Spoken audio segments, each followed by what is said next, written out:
Hello, I'm Eagle Gardens, Eagle Gardens 1 on Instagram, and this is fucking talking shit with Eagle. This is a 314. This is a very special episode.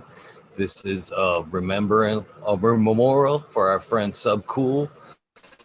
We have some very, very close friends of his with us tonight. We have, of course, Miss Jill and TCDR. Hopefully, Frenchie Cannoli will be joining us soon.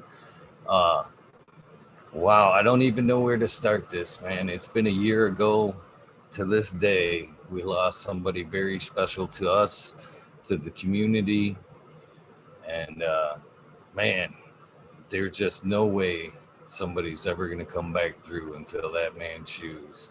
You know, he touched us all in so many different ways. Some of us he gave seeds to, some of us he gave advice to, some of us he was just a friend to. But nonetheless, he is greatly missed. And for those of us that are left behind, we feel that void every day. So I guess real quick in his remembrance, I guess we'll play a little bit of the song we all know him very well about. Hey, it's Subcool, Weednerd. And Ms. Jill. Get your bongs. And your bongs. Pipes, your And vaporizers. your big fat blunt. It's time to get high with the Weednerd. Well, I'm a Weednerd. This moment's for a lot. Don't get up, you know I got rock. Now we look at me that Weednerd. Nothing but the highway. So won't you come my way? So won't you come my way? Weednerd. Man, this song meant so much to all of us. We nerds. Smoke a lot of herb, smoke a lot of herb. Come on, weed nerds, let's all get down to that old school sound with that K-Lee pound. Put seeds in the ground, tilling up the dirt. Shovel in my hand and I'm putting it work. Weed nerd, connoisseur, growing the killer. In the backyard with the mountain gorilla. Game spiller, still another, what you think? Miss Jill's got tips on growing the thing.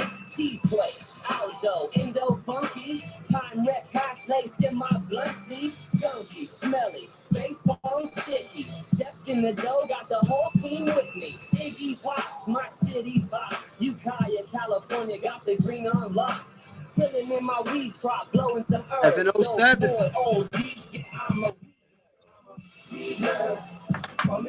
Man, you know, it's a term that we all use we use it with a lot of pride. I know I use it with a lot of pride, even to this day. I know I'm a very proud weed nerd, and a lot of us use that term, weed nerd for life. And, you know, you, Subcool, started something special there. And I can't help but wonder, did you guys know how far this would really go when you guys started this thing? We had welcome to the show, Miss Jill. Thank you so much. Thank you for having me. You know, really our goal was just to overgrow the planet, just to provide as seeds to as many people as we could and get everybody growing and enjoying the medicine part of the movement, that kind of thing. So that was his dream, overgrow. Bombs. Get chat going here. Yeah, it certainly has most blew up. I mean, I don't even know if he would believe how far and wide this thing has actually come. Even after his passing, he is still quite the legend. I mean, a year after his passing, and he still gets talked about every day like he was still with us. You know, and it will be forever. It's a piece of cannabis history. He will always be remembered forever. Anytime someone looks back into cannabis history, even 40, 50 years from now, his name is always going to come up. Yep. An heirloom of the cannabis industry for sure, Jilly. Absolutely. Today's been pretty tough. And I thank you, Jill, for coming here. It's been a really, really rough week for you. You know, everyone pray for Jilly's family, her sister. You know, we're just keep fighting. We love you, Jill. And yeah, today was a really rough day. Everything was reminding me of Sub. You know, the last few weeks here have been really crazy, but I'm just glad we got to do this and, you know, just get high with the weed nerds and drop seeds, not bombs, you know, and just overgrow the planet. And I love all you weed nerds, man. You all are great people. So let's just get high and have some fun and shoot some shit, tell some great stories. That's right.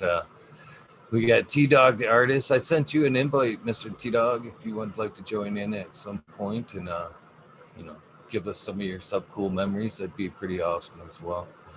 You know, I'm sorry to interrupt. pretty...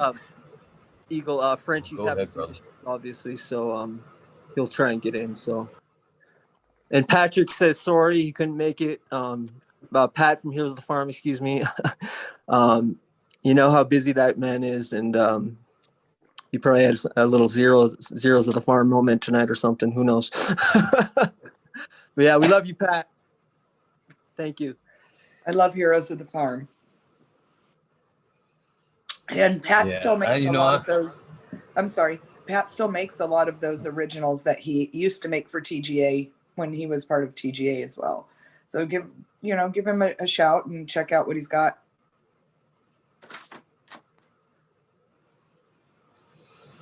Yeah, Patrick will be on the show Thursday for, you know, I was hoping we could get him tonight, but we'll get to speak with him a little bit Thursday. But, you know, I can't, I'm sorry, I'm a little tongue-tied here. I don't. Well, let's start off. What are you smoking on, Eagle? Let's smoke something first. I know Miss Jill has already got her leash and her bong already lit up. I'm smoking on a little bit of Velvet Punch tonight. You know, I'm glad we were able to do this. You know, it's been a year now, and he deserves. We deserve to give him a proper memorial from some proper weed nerds. That's for sure. We never really got this chance, and hopefully, you know, when people watch this, they'll get a little bit of closure. You know, and you know, one of the main things I was hoping one of the biggest things I was hoping by getting you on tonight, Miss Jill, was to kind of unite all the weed nerds, you know, once and for all, to you know, so we can remember him for all the great things that he's done in the past. And he's done a lot of great things as we've enjoyed and talked about plenty of nights. But you know, there has been a little bit of a division, and that shit's just, it's time that the division is over and we just remember the great things that happened. And just, you know, enough's enough is what I was saying last night with all that. And it's, you know, I'm grateful for this opportunity. Bottom line, to, you know, to have you on, to have some proper weed nerds, to hear some, you know, great Subcool stories, long overdue. So, thank you. You want to tell us about maybe some of the first stuff you guys released, some of the first Weednerd days? It would be an honor to hear some stories about it, from some close stories from, you know, they don't get no closer than you, Miss Jill. Well, you'll have to give me a minute to think about think on some of those of the originals. This goes back so far. It's like 20 years back. You know, we started with one of our original breeders was Bad Boy and Homegrown. They were from Canada, and shouts out Ro. I was gonna hit him up, but yeah, shouts out Bad Boy. We love you. Yeah, absolutely. And so they're still around, and they were a really big part of TGA in the beginning, and they made a lot of really great crosses. They're long gone now. I remember we had an orange velvet cross back then. It was called Valencia, and I'm trying to remember. They had. No, Danny Boy was Sub had created Danny Boy before that. There were several others they had made up there in Canada. I'm sorry, I'm just drawing a blank. I've already had a few bong hits here, so. But anyways, and then we moved along, and Sonny Chiba was a big part of TGA for quite some time, and he made several great ones like Neon Super Skunk and Lemon Freeze. There was many others that he made. A lot of his strains are also mentioned in Sub's book, the Dank book. And also then Dioxide, of course. Dioxide was a huge part of TGA.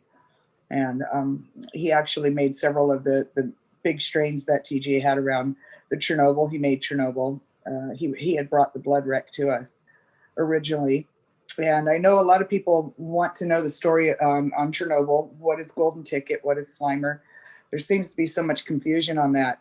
So originally when Dioxide is the one that made Chernobyl when he was working with us. And while it was still in the testing phase, he gave some of his seeds to Danny from Uplifted Farms. It was before he was Uplifted Farms. Danny grew those out. He got a really great phenotype, turned beautiful golden towards the end, and he named it Golden Ticket. Well, fast forward, the clones weren't really supposed to be passed out of that phenotype, but somehow it got into Comer the grower's hands, and no bad feelings or anything. It's just history. It's part of the story. So he had the clone. He knew he wasn't supposed to have it. He didn't want it to get back to Dioxide or whomever it was that said he wasn't supposed to have. It wasn't him specifically, but that it wasn't supposed to be passed out, and so he called it Slimer. So Golden Ticket and Slimer are actually the same phenotype of Chernobyl. And I know there's a lot of confusion to that. And I was just speaking with somebody recently about that and cleared it up. So in case anybody didn't know, that's the story.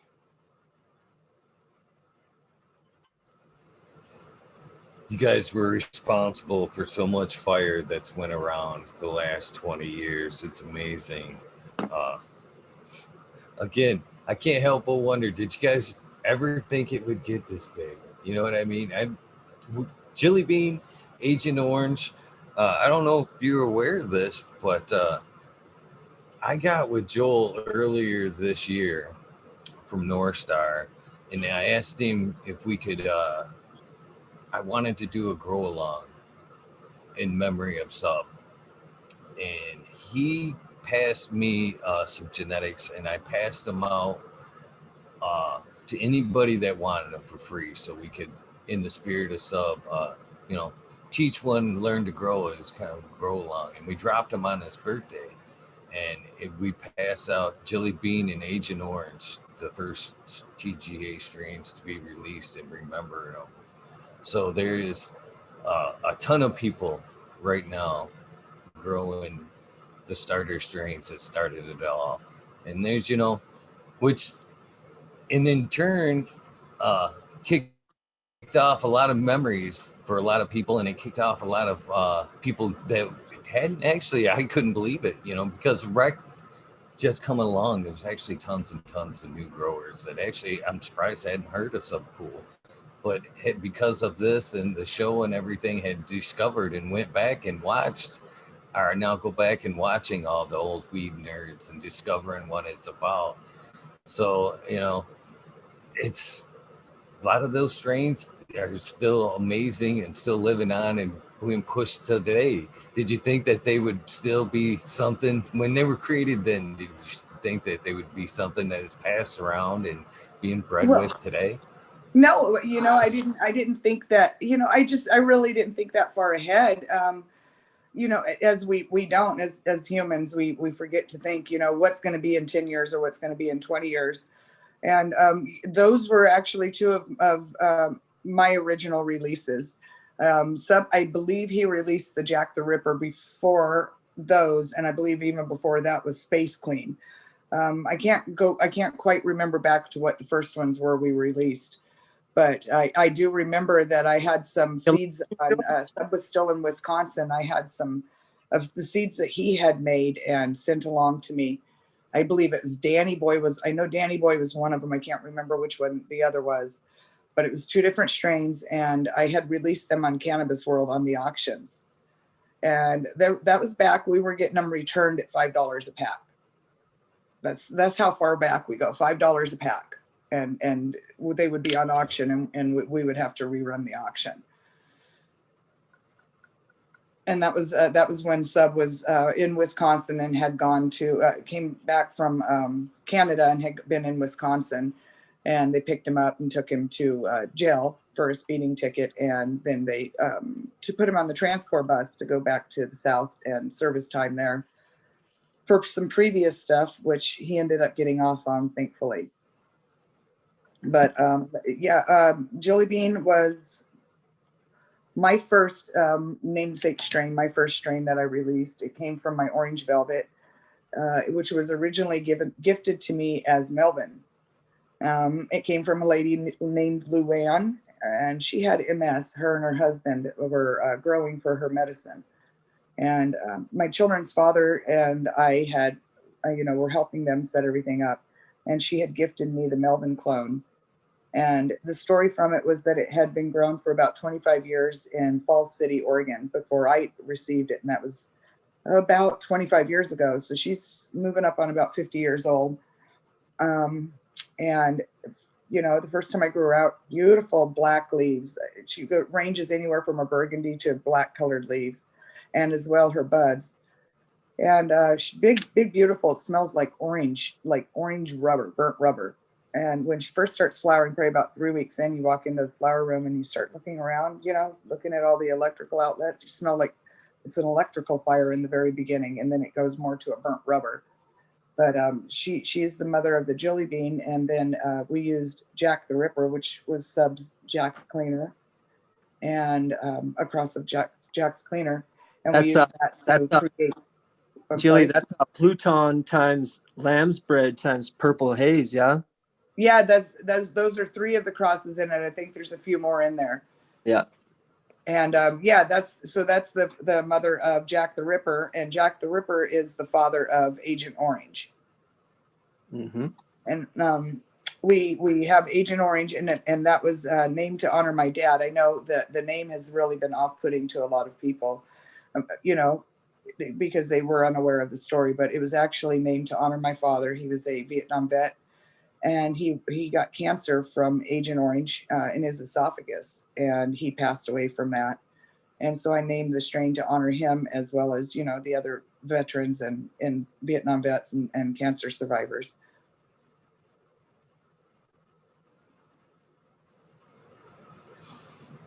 I just wanted to take a quick second to thank you for posting the pics that you posted up on your story today. So many great photos of you and Sub.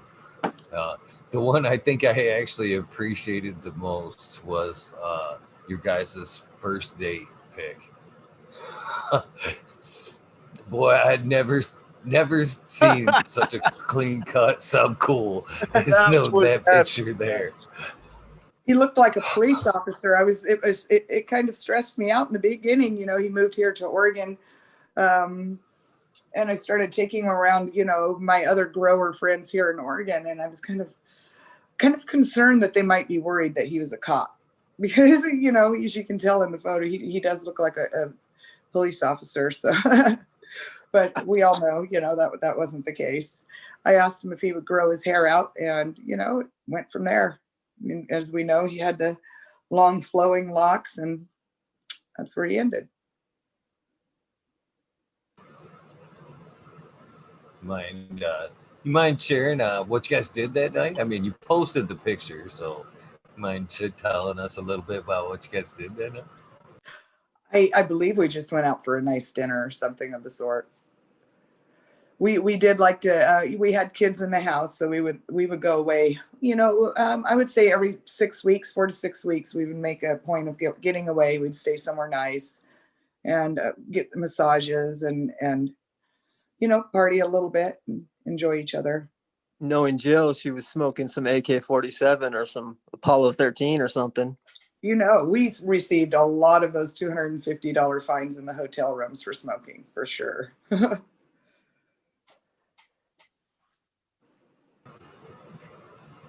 So, as TC, do you have any stories you'd like to share real quick? Oh, Jesus. Any, man. So many fun, great stories, man. I honestly,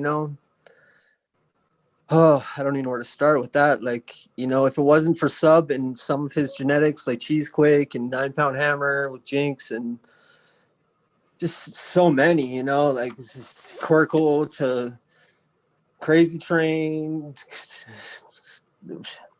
Rip Bubba, Space Bombs, Vortex, time, you know, if it wasn't for all these, you know, I wouldn't have a roof over my head, you know, and the Cheesequake made me basically, you know. Cheesequake, you know, I did an Outlaw Girl in probably 2009 or 10.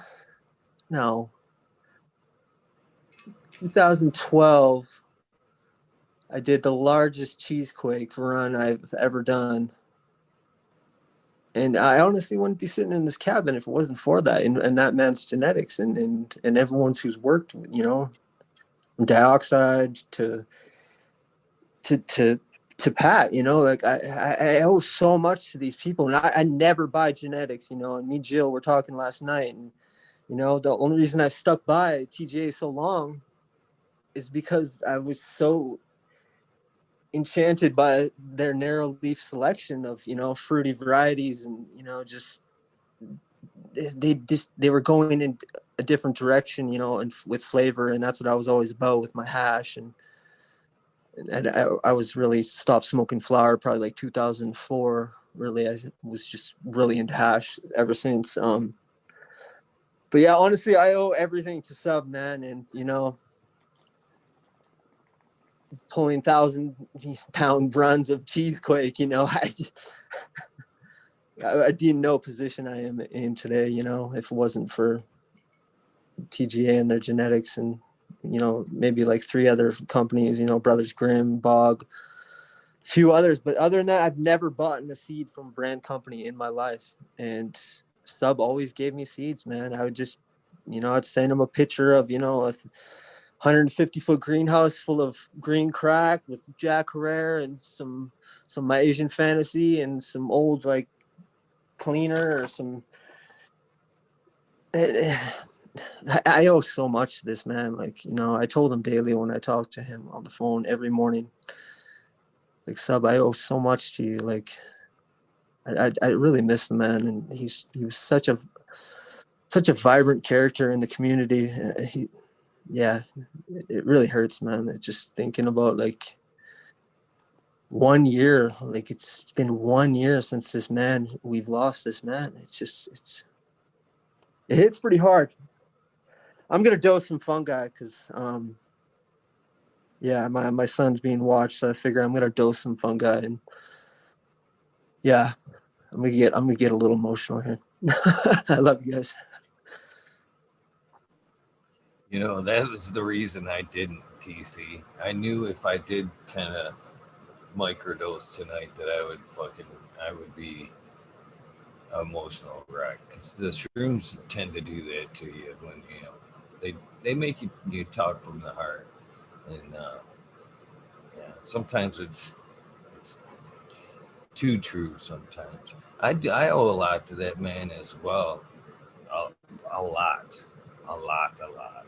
You know, it's same thing. You know, he taught me a lot on how to grow. On a lot of the episodes, I learned a lot from him in forums. I talked to him in the beginning through the forums, and eventually found him on YouTube. And when I found him on YouTube, I didn't make a connection right off the bat, to be honest with you. It didn't click. And, you know, one of the things I liked about when I actually seen him, you know what I mean? Actually seen Subcool, you know, other than talking to him online, was his aura. He just had that lifeness about him, you know. It made you kind of watch. The first episode I watched, he was all just rocking out, bouncing around in the camera, music playing. And I thought, who the fuck is this guy? Come on, man, who is this guy? And then I tuned back in. I had to watch again. And he was sitting there talking about his plants. And then it kind of clicked. I'm like, that's the guy I've been talking to. And here he is fucking shaking the plants, rocking out. And at that point, I was hooked. I was a Weednerd at that point. I had a lot of respect for the guy. And the thing that I respected the most about him was here he was, everybody else, when you look for genetics, had pictures in the book. Just a picture of the book of a bud. And that was it. But here was this guy fucking bouncing around in the camera, rocking out, taking in his grow room, shaking them fucking plants. And that was the thing. That was the hook. It wasn't a picture of a bud. It was buy these genetics and you could fucking do this. You know what I mean? It was, he wasn't just talking the talk. He was walking the walk. And it wasn't, I didn't see no other genetics companies out there showing you how to grow their gear and fucking showing you what it should look like. Big old donkey dicks and fucking, he just had that aura around him that made you want to be around him, to be honest with you. And when you were lucky enough to, as I did, had the opportunity enough to get to speak with him on a daily basis, even years after talking to him, it never faded. That was the fucking thing about fucking Subcool, was that feeling never faded. Even as much as I got to talk to him, when I'd hang up the phone with him, I still had that fucking bounce in my step. Like I just got off the fucking phone with the rock star. And I always told him that shit too. And he could even be riding my ass. Get out there, be selling them fucking genetics. You've been out there, you've been checking them stores, you've been calling stores today. Get out there. And even after, I would still feel great off getting off the phone. He'd have me all fired up, want me to go out, run around, and I did, man. I did. It was an honor to knock them doors and try to sell seeds for that man. And it opened up a lot of fucking doors for me. That's why, I'm not afraid to say thank you for that, man. And to do this show for him or do anything for him to this day, because, he taught me how to grow. He gave me a lot of life advice, and he opened up a shit ton of doors for me. Being able to walk around and, support that coat, the dank, the TGA shirts. It was like fucking uniform. And when you walked in there and you said you were a representative of, people treated you with respect in that grow store, in that shop or whatever. And, it was all due to him. It was all due to him that I got a lot of that respect, because they a lot of them didn't know who the fuck I was, but they sure the fuck knew who I was representing.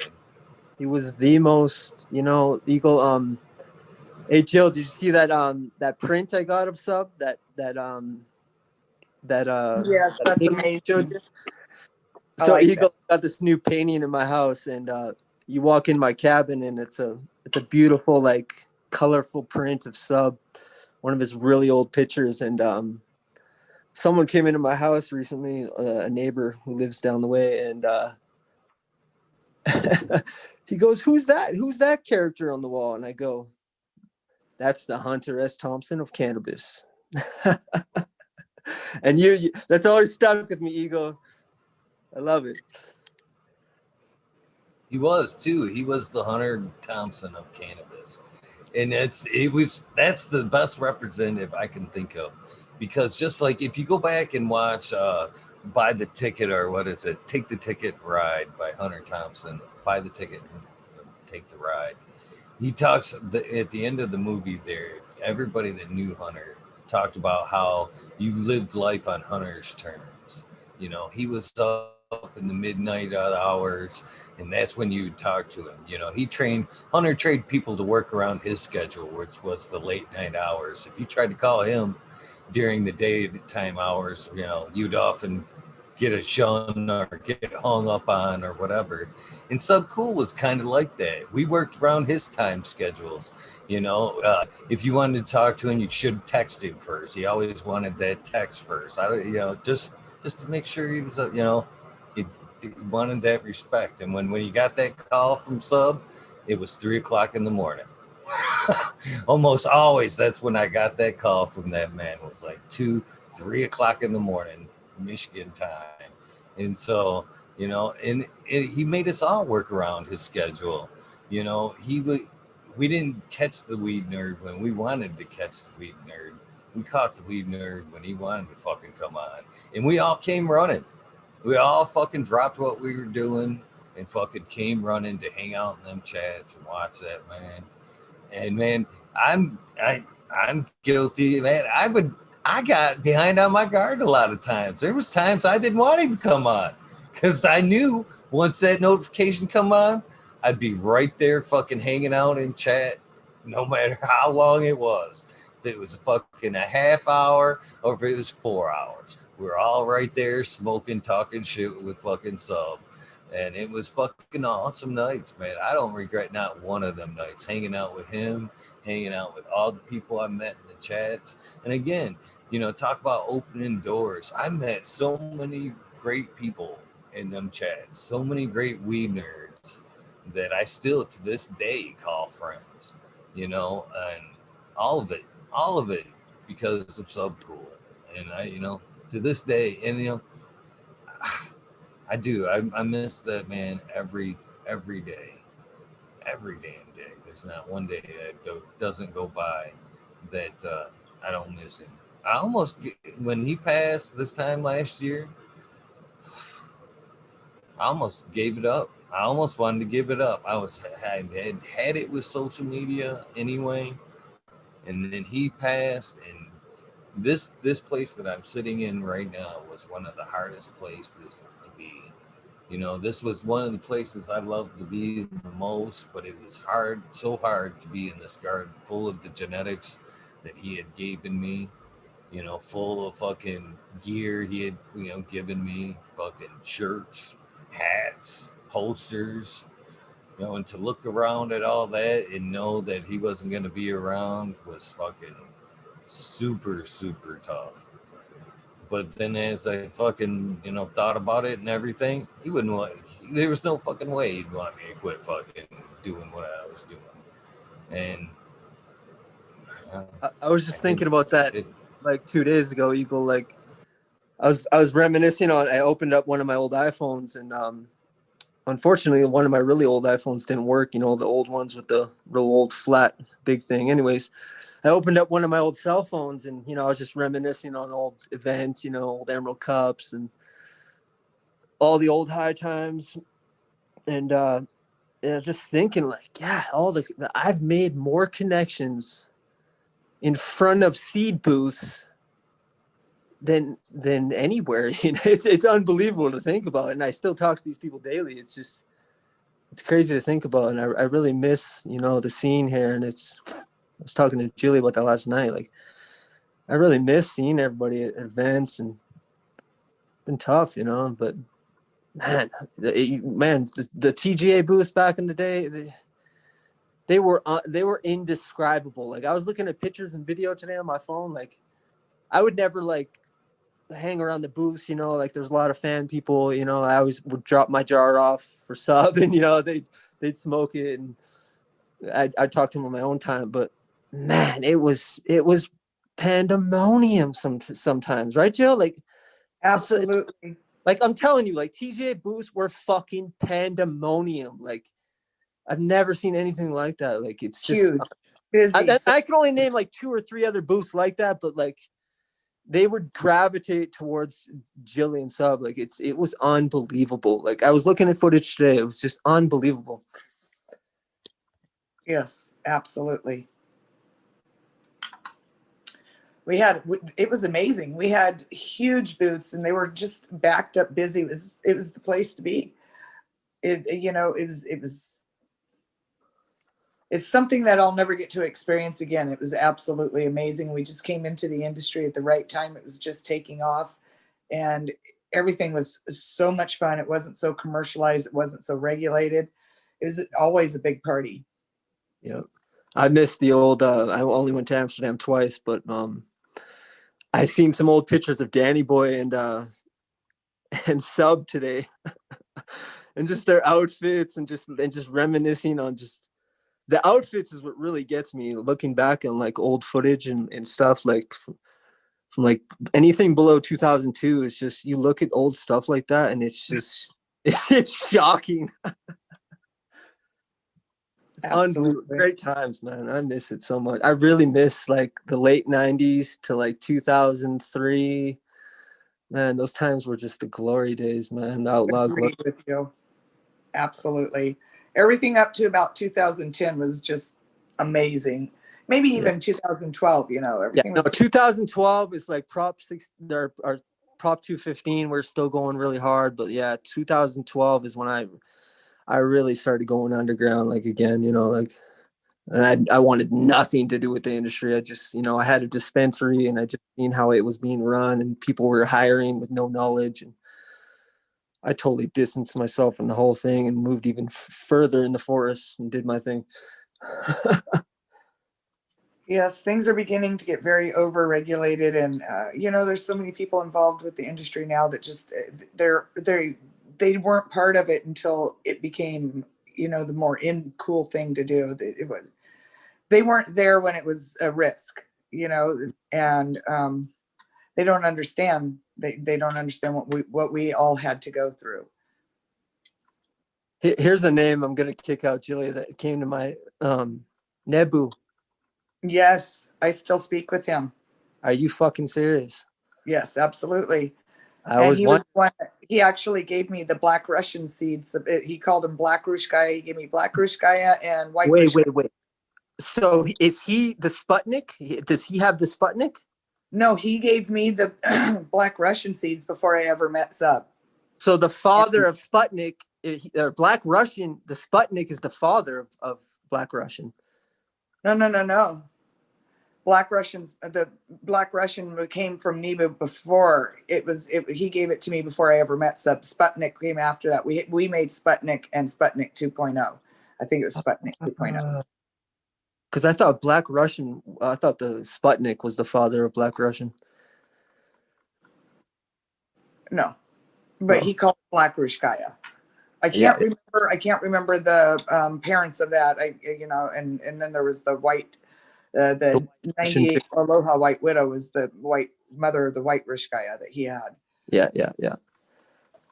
Unbelievable. I just thought I'd kick that name out. I haven't heard that name forever. Yeah, I remember him. And I believe that the very first seeds I ever received were from a guy named Me, Myself, and I. No. Here's one, Julie. I haven't heard. Pinky. Who? Pinky Seeds. I don't know that I know that one. You used to work with them. I did? Yeah. The Danny Boy. This is around Danny Boy. You know, we do smoke a lot of weed, so. Yeah. I'm gonna send you the pictures. I have a picture of Sub sent me. Okay. And it says Pinky Seeds beside it. Okay. Yeah. I don't really remember that, but okay.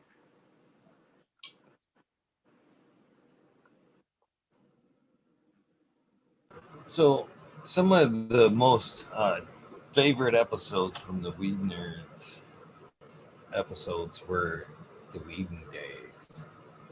Is there any memories through there that you'd like to share? Because some are some really cool times. You know, for those of us who follow along, those were some amazing times. So could you share some of those times with us? Well, you know, I don't have anything really specific, but you know, Sub and I used to go out there with Dioxide a lot, and we'd hang out. We'd have Dave Kareem. He had this big property, you know, and he had cattle and such.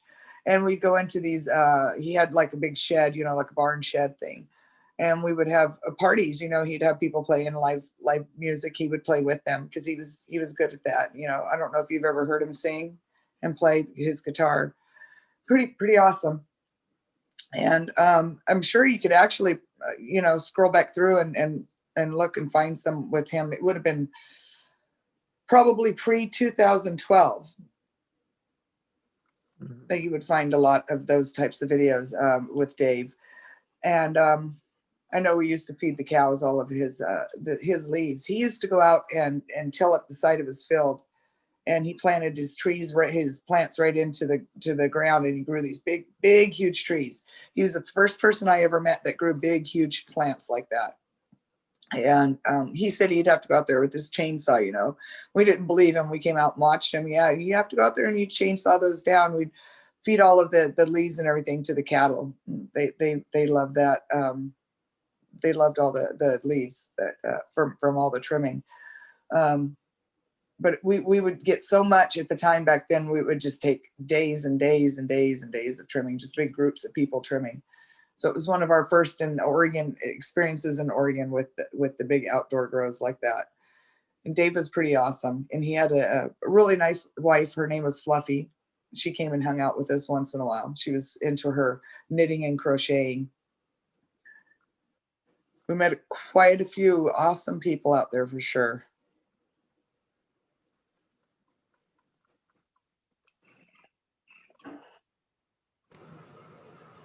Definitely memorable episodes. Yeah, and that's one of the things I definitely remember from them episodes were the music episodes where they were sitting rocking the guitars and singing at the end of them there.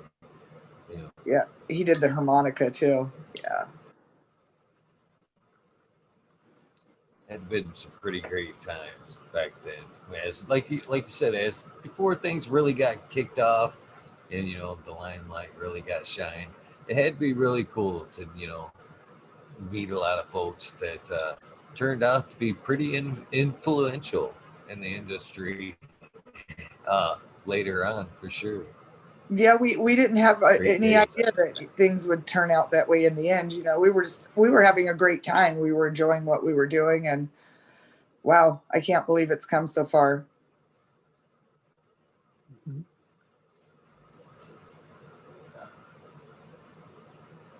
All in cannabis. I never thought cannabis would progress this far to where we could actually sit here and do this and talk about it like this, you know, day and age, you know. Right. Yeah, if you would have told me we're doing something like this in the future, yeah, that's unbelievable. Well, back when Sub started, they had IRC relay channels. That's all they had. Mm-hmm. They didn't have any forums or anything yet at the time. Yep.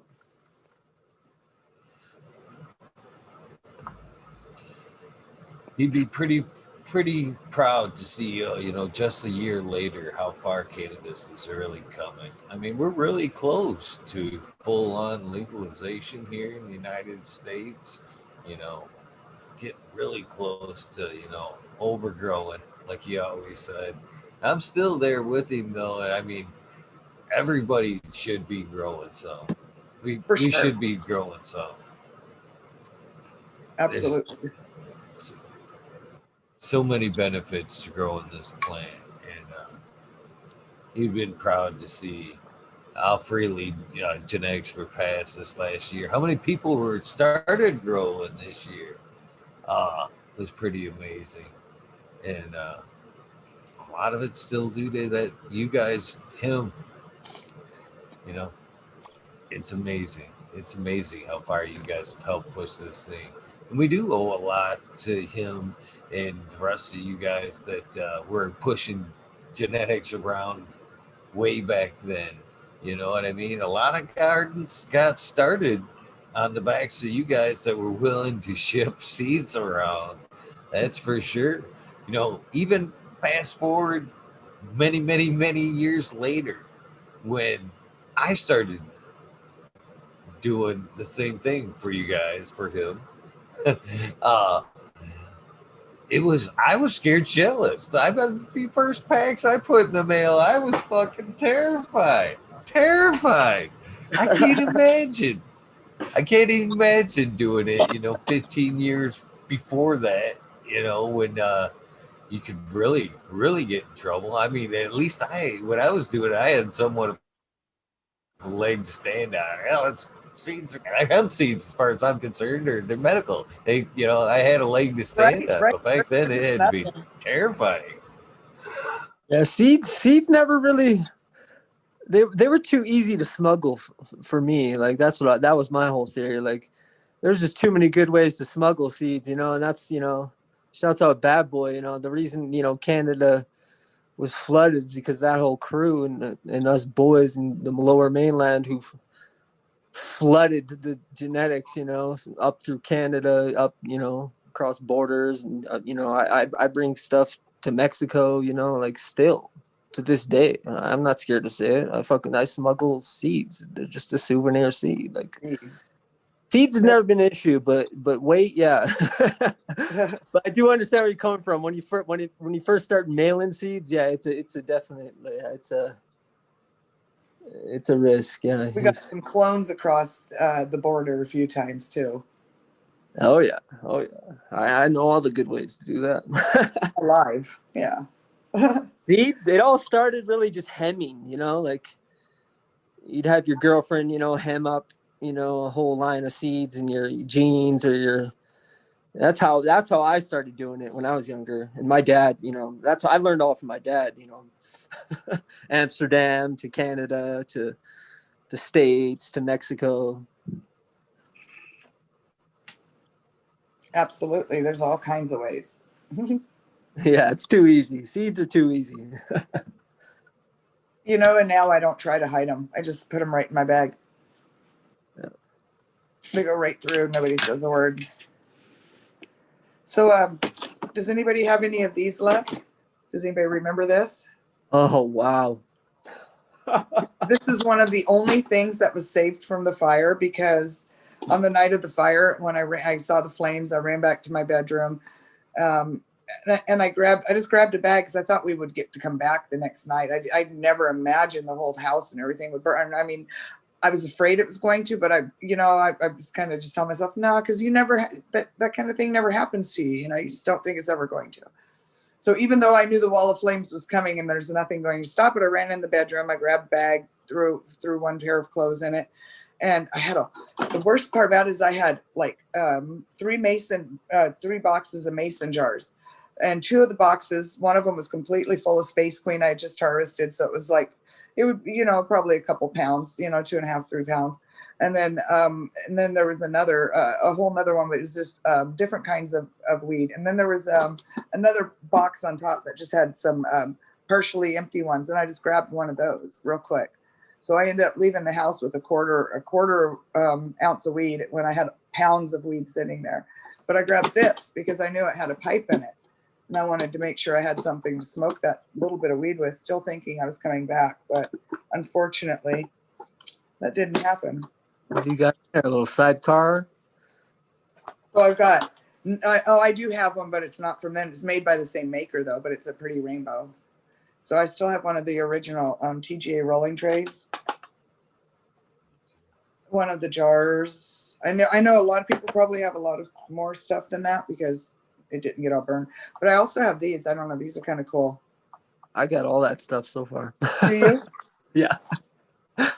Well, I've been meaning to give something to Eagle. What about it's amazing. This? Can't wait to give it to you, Eagle. What is that? It's a TGA jar, and it has Frenchie yeah. I got one on it. Yeah.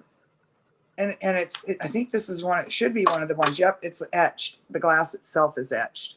Yeah, I got one of those before. Damn, I got a Frenchie one too. Where the heck is Frenchie? I need to check some here. What the hell?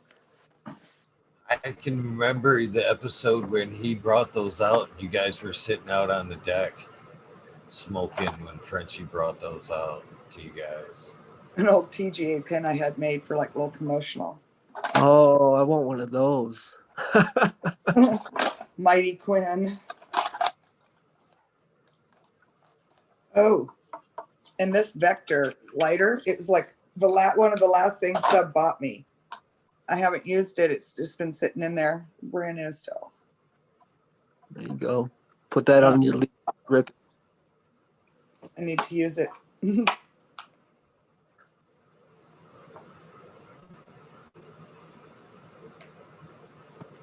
awesome.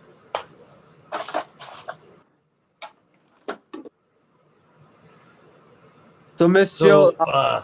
Oh, sorry. Go ahead. TC.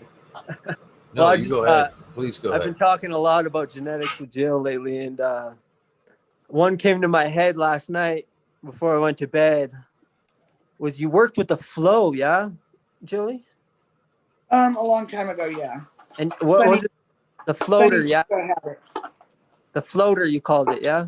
Yeah. Yeah. Sunny did a lot of work with that one.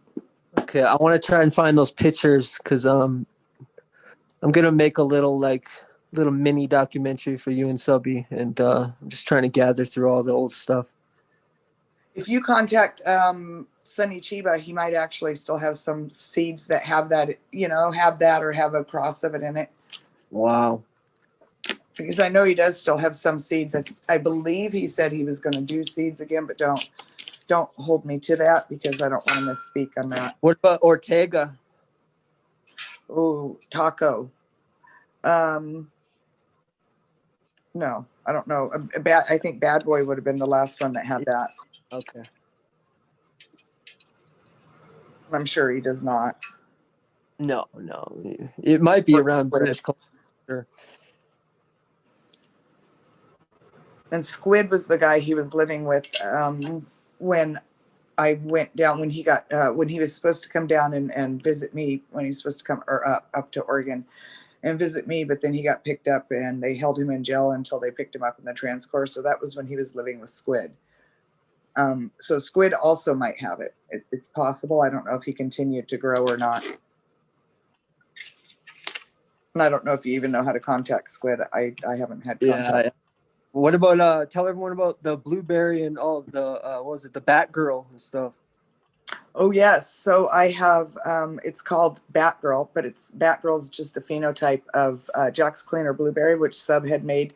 It was from before him and I had gotten together. It's like 2002 he said that name, I think. I think even earlier than that because yeah. So that was probably the other seeds that I picked up when I picked up the Danny Boy. Remember I had told you that I started selling them on Cannabis World in the auction. And I believe that would have been the other cross, would have been Jack's Cleaner Blueberry. But so I have a new cross. It's a feminized hybrid. I pollinate it with the purple Afghani Kush feminized pollen. So that's out now. It's just newly released. I love the name. I'm glad you brought the name back. I love that. The Batgirl. Tony in chat there, Galactic Garden says he has Squid's number. He has what? Squid's number there. Tony. Oh, wow. Tony's been hanging out in chat there. Oh, nice. I got a lot of respect for that. Tony too, as far as reps go, man. He repped the dank pretty tough here in Michigan as well. I spoke pretty highly of him yesterday when I was speaking of those TGA days here in Michigan. Yes, he was a very good rep, and he actually won the very first. My daughter made these charity blankets. They were all different, squares, yeah, and they were all different T-shirts from people in the industry, So different companies would have their shirts and they donate them to us, and then we put them into the square with nice backing on it. So the first one raffled off at like $800, and Tony was the one that won that raffle. So all of that money had went back to charity. So he was always a really big contributor to our charities, for sure, definitely. Good guy. I remember that quilt. I've always wanted to make one of those or have one made. Even since his passing, even more so. Take all my TGA shirts and have them quilted up like that. I always thought that was an incredible idea. It was fun. I thought that was amazing. My daughters were pretty creative when they were young. If Jilly could have 3 cultivars for the rest of her life, I'm guessing for you. Okay. It's gonna be G13, AK-47, and blueberry. I thought you said only 3. Yeah, only 3.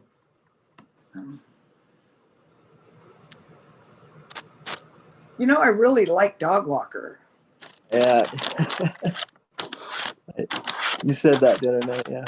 I really like Headband. And I really like Space Queen too. I was gonna say Space Queen or take out the G13 and put Space Queen in there. Or Vortex. Yeah, chat's wanting to know what's in the bowl tonight, Jill. Oh, this is I believe this is my jelly bean black cherry. It's one of my this one's still in testing, but I just released several of the new jelly bean hybrids. Working on feminized crosses right now of jelly bean. I'm happy you're bringing all the cherry back, Julie. I'm very excited. You know, that's what I'm looking for, the pine and the cherry right now. I'm looking through the seed vault, and yeah, that's it right now. That black cherry soda and shit. Fuck. Well, yes, I have the jelly bean black cherry. That's regular, but then I'm Sorry. now I'm making the jelly bean cherry, which is cherry AK-47 cross jelly bean, feminized.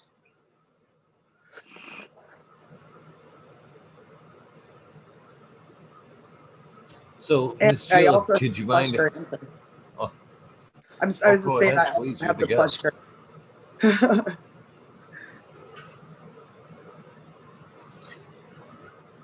shirt. I love the plus berry. That was a great strain.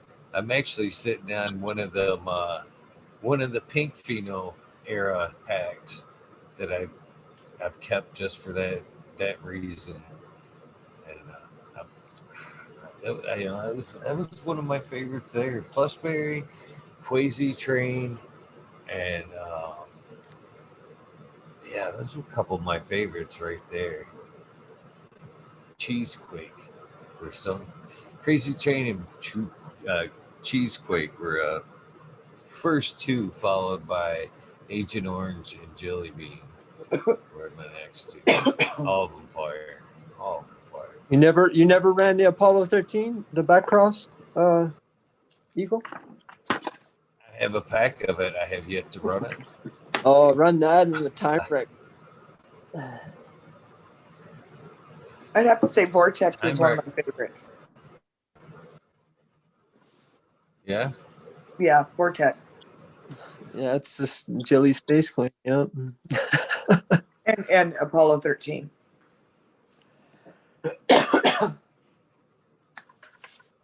So many. That one is a really good one, though.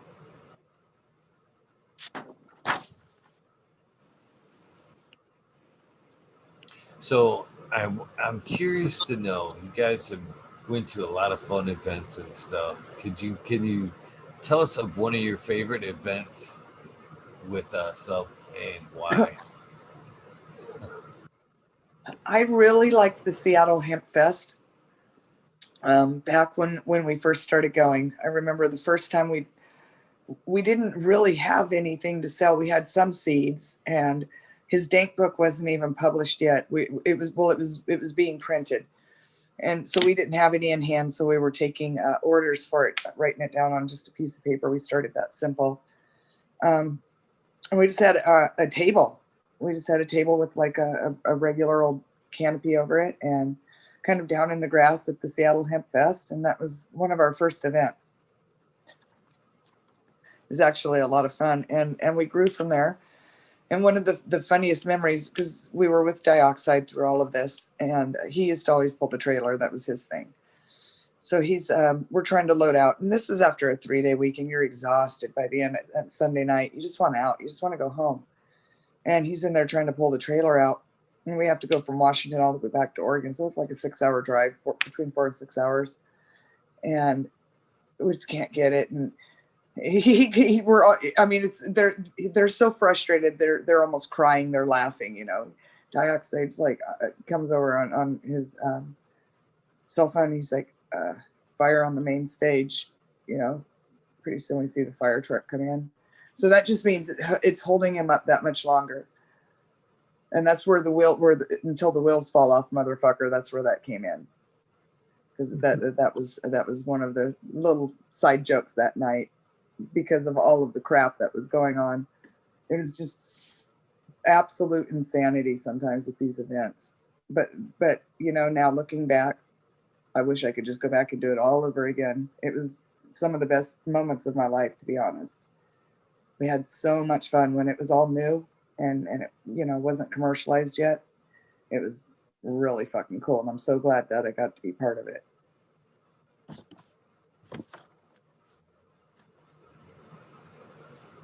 So you guys did bounce around a little bit. Can you tell me which garden you guys were probably most proud of and which strains were in it at that time? Well, I mean, there was the one in Oregon and the one in California those two were both pretty good, we really actually only had a few places, a handful of places, probably like 3 or 4 places that we had lived. And then we stayed at the last two very long term, but our gardens were pretty much always the same because we set them up the same, ran everything the same lights, same setup for the most part. Make a little adjustments, like, oh, that wasn't quite right, let's do this a little bit different type of thing. Maybe you would be hanging the fans a little bit higher so you don't hit your head or don't hit your shoulder on something, that type of thing. So usually we didn't get to run for pleasure. We're running for production and head stash. So it was, Time Wreck, Space Queen were two of the main ones that we ran a lot for production and head stash. They were good, really good yielders, and they were great flavored, and everybody really seemed to enjoy those. So, and then we were, running moms for seed making.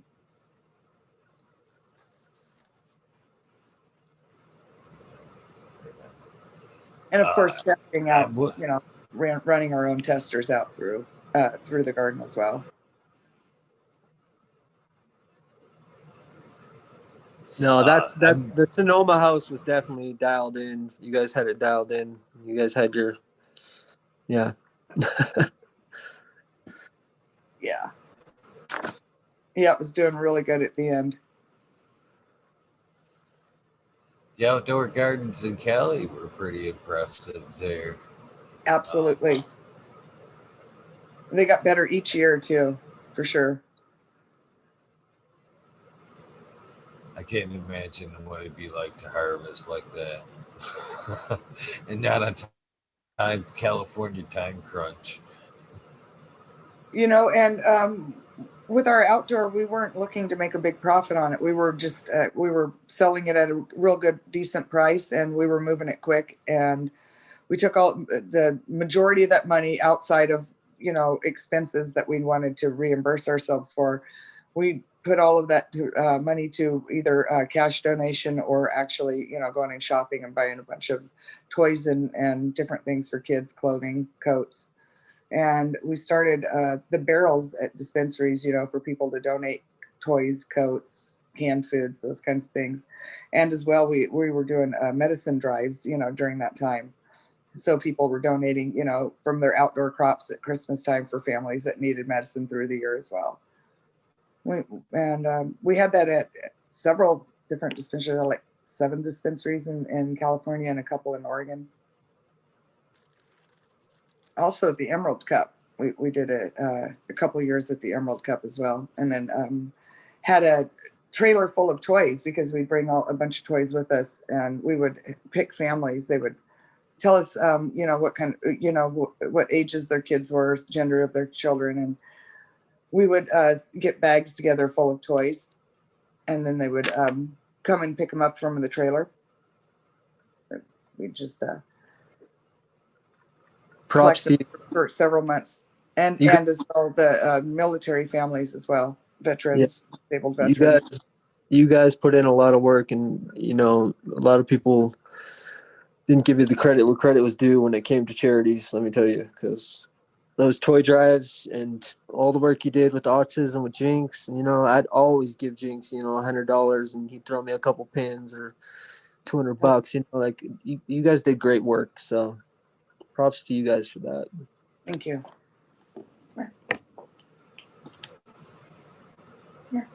Yes, for sure. I'm almost gram deep on rosin, you guys. Come here, say hi. Hey, Jilly, I was looking at a video today, and I think it was in like It's LA, Hope. like 2014 or something. Wants to see Toe. And I got a video of you, and I gave you your first Shit. dab of rosin. You did? Yeah, it's epic. You should have seen your face.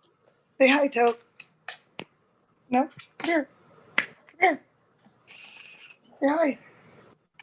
Oh, there he is. There's Oh, a big My one. ass is to there's see a him Weednerd again. celebrity. Yeah, for sure. For sure. I know I'm not the only one cheesing looking at that dog. That's awesome. So awesome. Chat's going nuts right now. Toke, is that Toke? Is that Toke? That was actually the last picture Sub sent to me. Was a picture of Toke in the RV.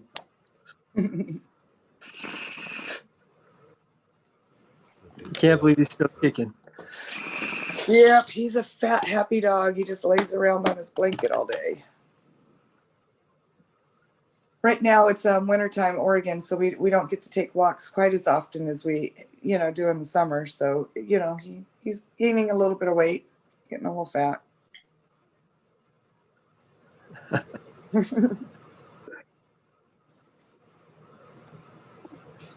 I've said this several times, but I'd like to thank you both for hanging out and doing this tonight. It has been an awkward for me as well, I'm sure, as it has been undoubtedly for you guys too. But like I said, I was nervous as hell before this whole thing started, and hearing the stories from both you guys, it's definitely made me feel very comfortable today. When this day of missing him for sure. Man. Well, Miss Jill, I don't want you to go yet because I know you wanted to go at a certain time and Yeah. go work. But can you please stick with us a little bit longer? Sure. And I want to go back a couple of subjects and just the Hemp Fest. Like I only went to Seattle Hemp Fest once, and because I was having troubles getting across the border at the time from Canada. But let me tell you, man, if anyone ever experienced the Seattle Hemp Fest, like there's only 2 events that are like that, and one was in British Columbia. Every 420 we have a big event and we smoke, and at an art gallery in downtown Vancouver. That's an event to behold for sure. But Seattle Hemp Fest was such an eclectic group of people, and that was one of the first times I actually met Sub in person. But yeah, Hemp Fest, man, unbelievable. I don't think anything ever topped that. But actual events, like, yeah, they stopped getting good after like 2013 or something.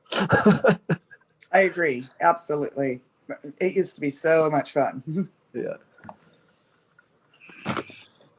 I guess that's everything, though, has changed like that in the world. Honestly, the first Emerald Cups in Santa Rosa, when the fairgrounds was really small and they didn't expand it, you remember?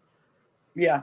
Those were the best events, like period. Like that was just like such a heady crowd of people. Like, have you been to the one before it moved to the fairgrounds?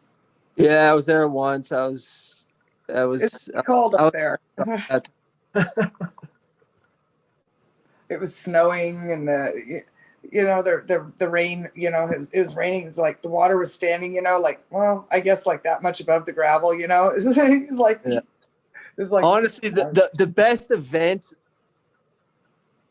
on earth that I've experienced with just cannabis and just psychedelics is Reggae on the River, and anybody knows about Reggae on the River is next level. I have not gone.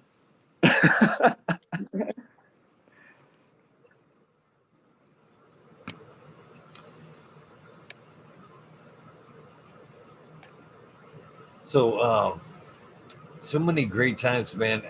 So what do you think that out of the TGA days, which one of the strains would you think Sub would have been most proud of? He loved his Jack the Ripper. That was his namesake strain. That was his. Yeah, Cuvée and Jack. Yeah, for sure. I think, yeah.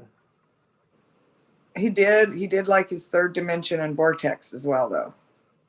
Yeah. Yeah, you know best, Jillian.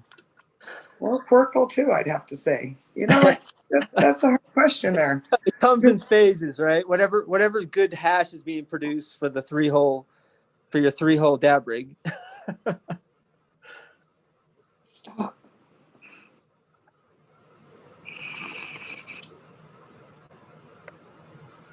I'm gonna light my torch So here. many, and that man gave out so many seeds. I think that's, as far as, what he's remembered for, is probably, he's gave away so many seeds. He's remembered for a lot of fire that you guys created, but he's gave away so many seeds. I think that's one of the most things that he's most remembered for, is that he gave me a pack of seeds. I think a lot of stories that, when it comes to Subcool, start with, he gave me a pack of seeds. Overgrow.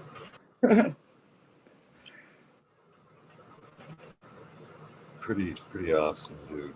That's for sure. So is there any moments that stand out in particular? I know you didn't prepare for this, but is there any in particular that stand out that you'd like to share, that the weed nerds, because there's a lot of stuff we've heard about, but there's a lot of stuff that there's, I guess let me say this. Is Sub had the online side, but a lot of people don't realize is that fucker had a huge heart off camera. So could you share a little bit of the off camera Sub side, maybe one of those moments that some of us wouldn't know about that we'd like to hear? That's hard. Well, it's probably only funny to people that were there, but the funniest thing that my daughters and I always laugh about is Sub would always use the bathroom in the hallway, and he had those heavy chains and keys and all that. We could hear him drop, his pants would hit the floor. It was loud, and we were sitting in the living room, whatever. And so my youngest daughter, I don't know what she was doing, but she decided to hide under the bathroom counter. She was like 8, I guess. I don't know. And he went in there, and you could hear his pants drop, and she came flying out from under the counter and out the door. And it was the funniest shit. I mean, because he just yelled, "You almost made me shit myself." It was just, I guess maybe you had to be there. It was absolutely fucking hilarious, though.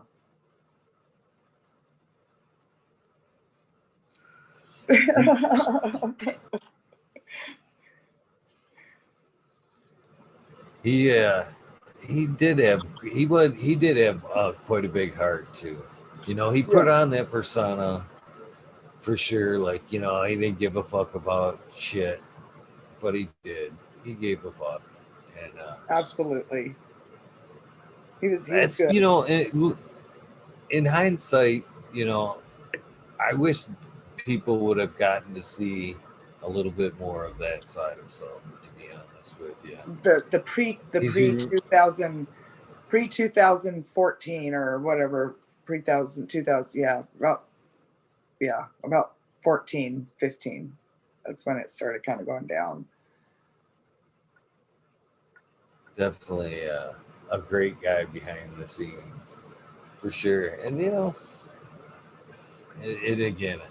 I wish more people would have got to see that side of stuff. I do too, for sure. There was definitely two. I've said that many nights. There was two sides of stuff, and the the offline sub was pretty awesome, just as awesome as the sub everybody else got to see. It's a shame The sensitive, humble guy. yeah. And then the blunt sub comes out, and then he'll let you have it, let it rip, just like Jill. Well, but you know, a lot of that came for both of us. A lot of that came just, you know, so long. You know, I guess people desensitize you over time because, you know, people are constantly picking or whatever. Yeah, it like shortens your tolerance, I guess. Or maybe we just need to smoke more weed. Yeah. Never hurts. Never hurts. Sure. Yeah, you know, he definitely, I can honestly say, he definitely had a thing for you, Miss Joe. I can honestly say that. You know, you guys had a whirlwind relationship, and I don't think there will be another cannabis couple that will be remembered like you guys. You know, agreed. you guys, You know, and in the very, you know, for definitely so many years, carved your own way. everything was perfect for so many years. It was, you know, it was, like I said, until about 2015, everything was just, you know, real good. And, you know, and then it kind of just, you know, shit just happens sometimes at the end, you know. Rockstar lifestyle, like Eagle said. We lived a kind of rockstar lifestyle. And that it just, you know, we all know. Yeah.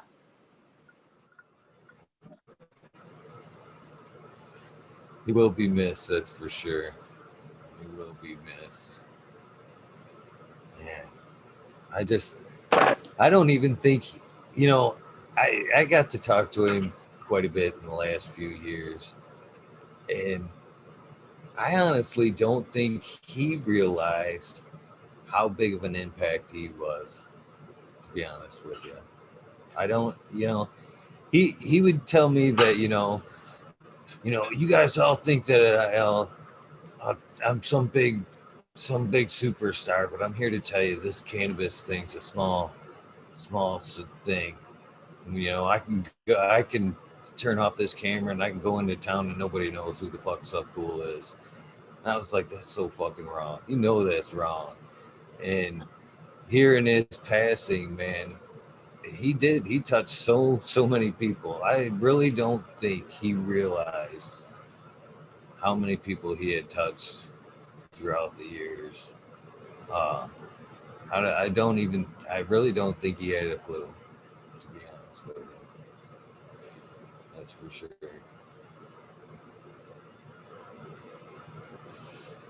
You know, I I think don't, one of my people don't think about it until, you know, looking back, you know, when time goes on, you can look back and see. But, you know, unfortunately he didn't get to, you know, get to that point yet. Didn't get to, you know, sit back and look before he had to leave. But I'm sure he can look down and see. He left his mark. It's what he wanted. Mm-hmm. Yeah, what a year. We're overgrowing the world. We lost so many good people in the last few years. It's unbelievable. Absolutely, we have. Bog family and stuff, you know. It's just they put seeds on the map, but you guys took it to a whole nother level. So with the whole vibrant, just the whole everything. Yes, Bog was there before TGA. Yeah, we got to give them credit where credit's due, but you guys are on a whole nother platform.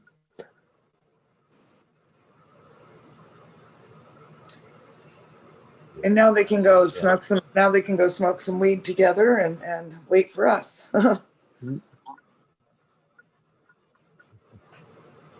You know it's smelling pretty dank up there right about now, that's for sure.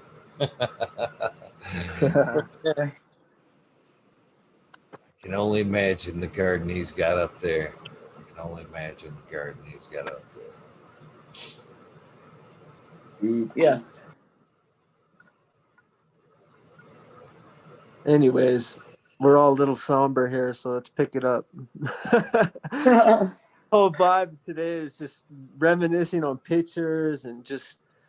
Let me get something to do real quick. It really threw me for a whirlwind. When when you reminisce on people who have passed, and it really hits me, man. Like, like I've lost so many friends, and like growing up in British Columbia, and just like every now and then you reminisce on certain people, but Sub's gonna stick with so many people's hearts and minds. It's and to have that YouTube channel there, and it's amazing, So let's let that sit and settle, and don't let that fucking be touched. And yeah, let history just let it sit, because wow, that man taught a lot of fucking young men and women how to grow. Like, it's unbelievable. Like, I agree. Like I think I told a story last time with Bleezy and Old E. Did you send Bleezy and Old E? They're probably too busy with shouts out to Bleezy and Old E. They're probably way too busy today to even come on with all the releases and stuff. And a snowstorm like me, I'm stuck in snow right now. It's world record California snow where I'm at in the Sierras. But anyways, off topic. Yeah, that man. Yeah, where was I going with that? Sorry, We're all stoned. Where was I going, Well, Eagle? it's just there's so many great things to say about him, but I'm a little lost myself. I was kind of remembering some stuff about him myself. I just keep reminiscing on these old cups and it's just, yeah, I'm really starting to miss it with this whole COVID thing. I never leave my farm regardless. I go grocery shopping once a month, but damn, I want to go to a damn event and see some people. Like, oh, I know where you were going with that. We were talking about the channel and the importance of it being left out and left alone so other people could enjoy it. Is basically indeed, where you were going with that. It's a history channel that it's that's a lot Agreed. of content. A lot of people are going to go back too.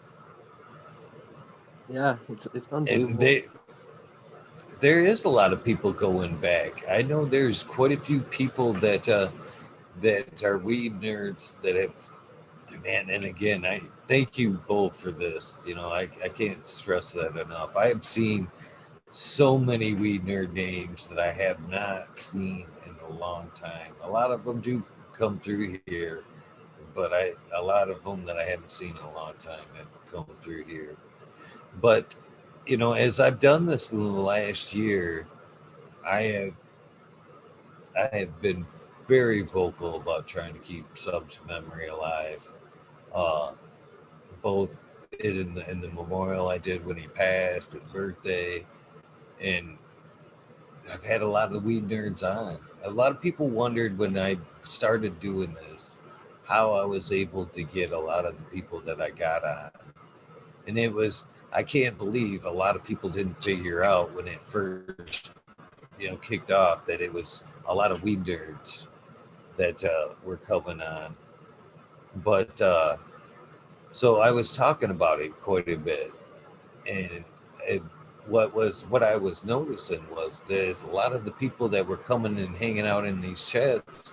A lot of them were weed nerds, but there was a lot of people that were just joining the cannabis community and was hearing the term weed nerd, weed nerd, weed nerd, and would hear us talk about Sub, and then are now going back and watching a lot of these episodes to just discover what the fuck we're talking about. And so I know there's a lot of people going back and watching these episodes of his and rediscovering. Johnny Caneseed last night was talking about it last night.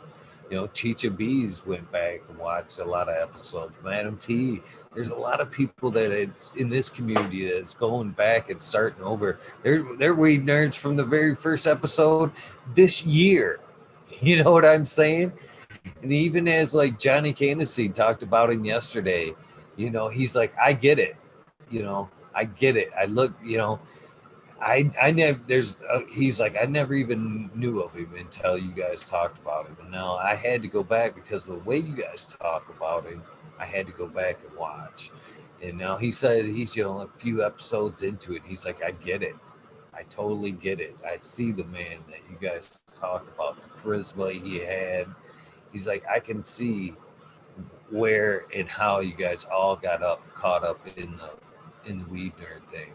Yeah, Eagle, And you know, sorry to interrupt, you know, these YouTube personas, you know, like you and all these people who have channels, you know, with cannabis, like they're giving life and you know, they're curing depression, just people interacting, you know, in chats and like and people like you know, when I was younger, I'd be on YouTube and I'd, you know, watch stuff and you know, you get your cult like following, you know, like you'd watch something, you know, I watched like whatever, like a 4x4 show or something, you know, and you know, you become so intertwined with these channels, and it's these people like it's helped. I believe it's saved. Like some of these YouTube channels are like literally saving people like from depression and just it's really amazing. But where I was going with that, I was telling an old story about in Mexico back in the day, and I'd show the Mendo Dope channel, you know, to these young cats down in Mexico, and you know, because they'd be like, you know, they were constantly. I'd had an interpreter. I knew a little Espanol, but yeah, I'd show them channels like Subcools and Mendo Dopes, and that's how they learn to grow. You know, people who have barely had access to internet, you know, they'd have to go to like a cafe or like, you know, they're like in Mexico, it's pretty scarce where I was, but they'd go out of their way just to watch these shows and get tips, you know, and they just it's unbelievable how far like how these channels are reaching all across the world. So like yeah, we don't want, and that's why one reason we're here is like we're a three of an alliance right now yeah, I don't know where I was going to go with this, but it's people who really know out there, like, you know, there was a lot of bad people around Subcool, and we just want this channel to be untouched. So yeah, just don't, if you see the new channel being posted on, just, yeah, you know what it is. You know what it is. The real weed nerds know what it is, and who's who. And the only reason I'm doing this is because my last conversation was Subcool. It's personal, but it was a lot about Jill, and the only reason I'm here is because of what he said, and that's why we're here, is because he loved you. Okay, Jill, I know it. Don't get emotional. We love you, and I think this is going to bring a lot of great people together, and it already has. Like you've already, you know, Jill's already linked up with a lot of people, you know, like like you know, she's with Pat and you know the whole old crew, you know. The Green Avengers, like it ran pretty deep, and you know, I was behind the scenes, you know, but that man and that channel did a lot of good and helped a lot of people, and bless him for that. I'm gonna take another dab.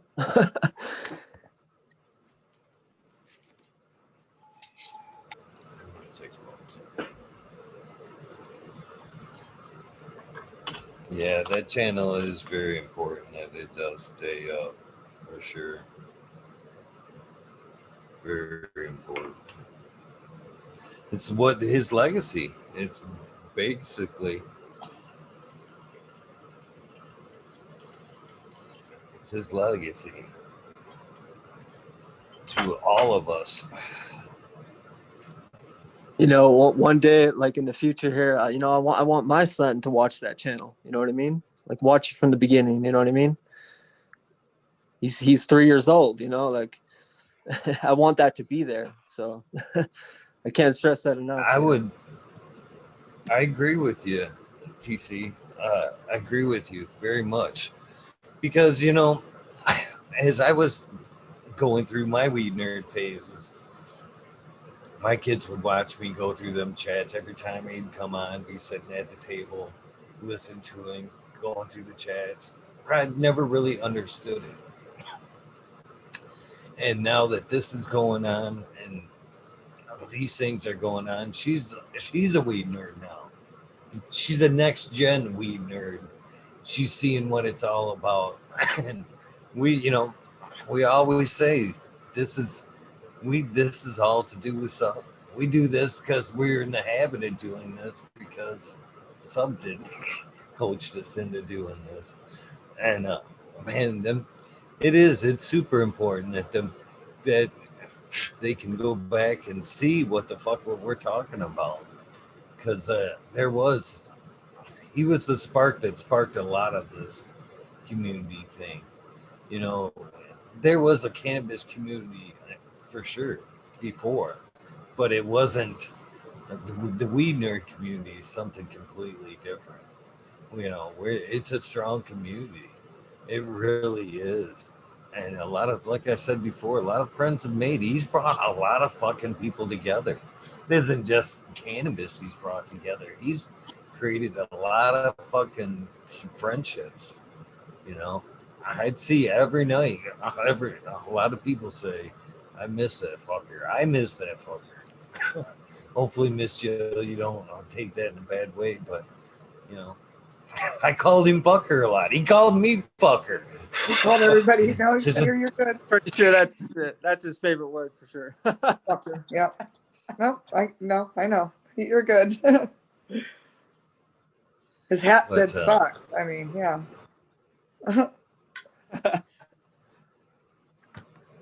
Yeah. I was blessed enough, Eagle, to he gave me some personal things. Last time I seen him at his house, like I think the last time I was at his house was the day before the bust, actually. That's when it was. I was actually gonna stay there that night. I think I went over that story with you.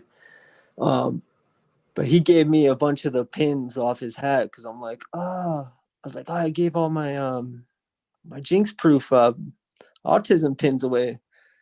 And no joke, Sub takes his hat off and he gives me one of the Jinx proof pins. I'm like, Sub, no.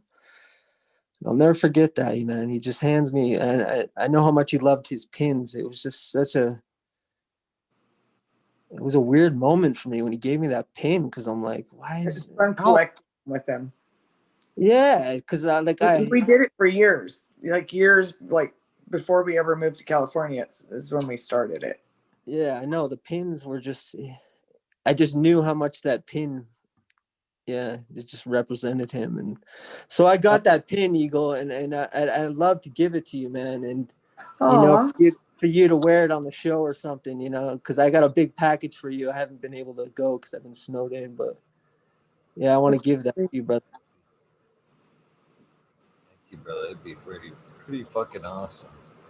Pretty awesome. Oh man, and he is going to be so missed for sure. I don't even know where to start here. I'm reading chat some of these memories here that they're. I forgot there's a chat sometimes. Like when I've done these shows with you, Eagle, I'm like, because I got to turn on my iPad or my computer to watch it, so, to get a separate chat or whatever. But it's weird. It's like we're talking. It's like we're just having a conversation. It's really weird. I forget people are listening.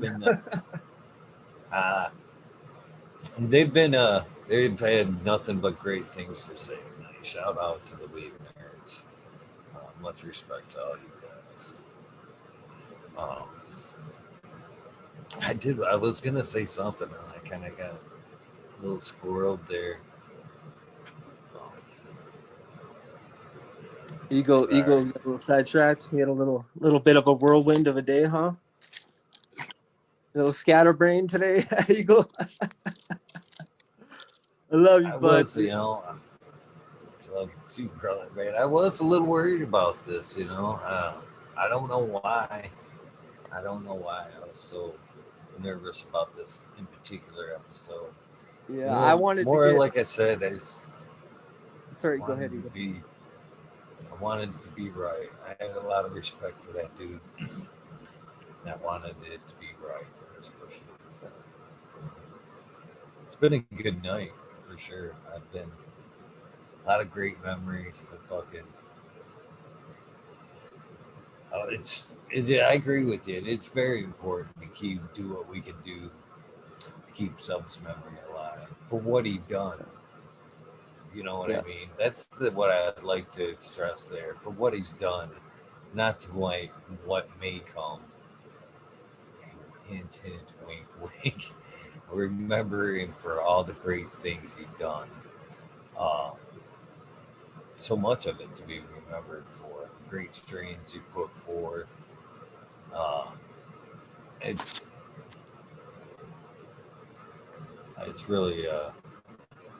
really tough to see the state of things.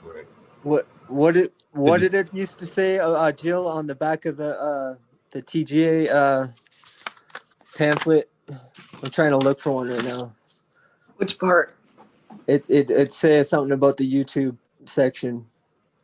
It say like the Weednerd is a culture-based entertainment show or whatever. Something like that, yeah. That always hit with me. I always like that quote. I gotta find that. Culture-based. I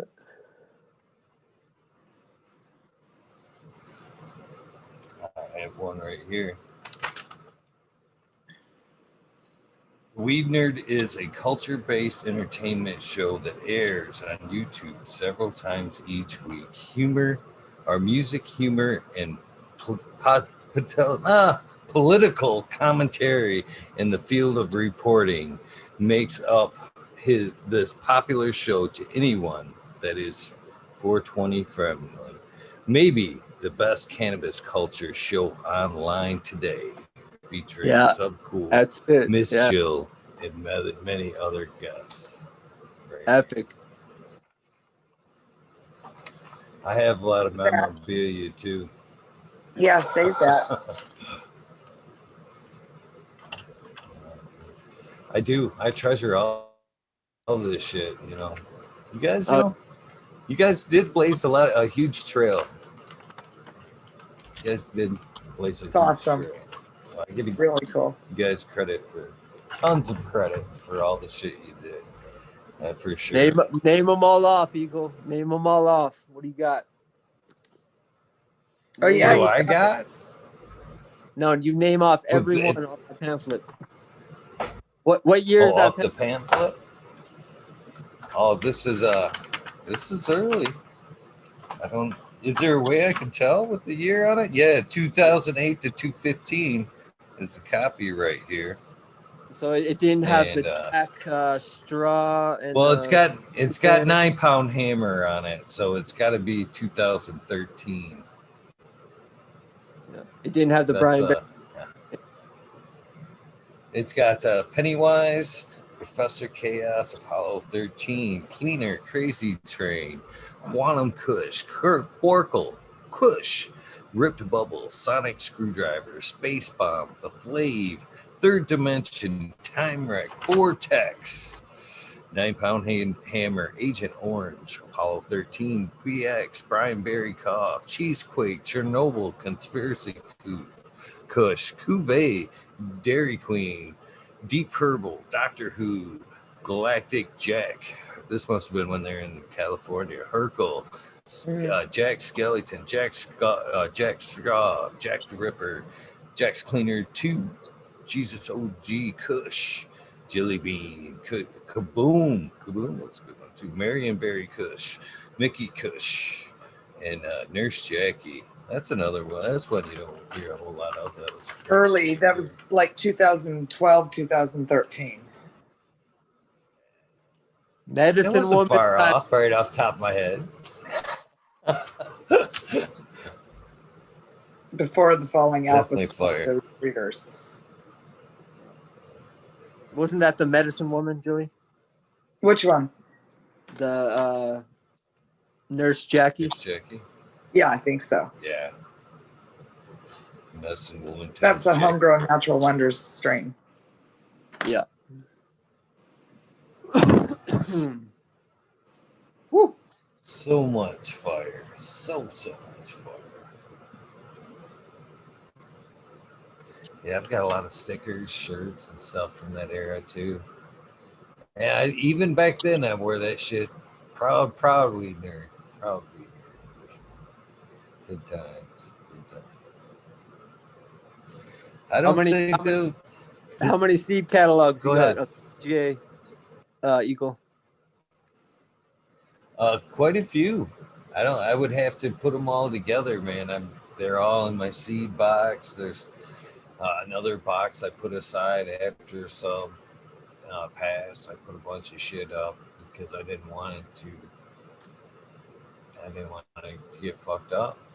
Yeah, I knew that it was all shit that couldn't be replaced at that point, so I just put it up and wanted it to be safe. I haven't even worn this shirt since the passing. You know, I don't even like it to be wore out, man. I just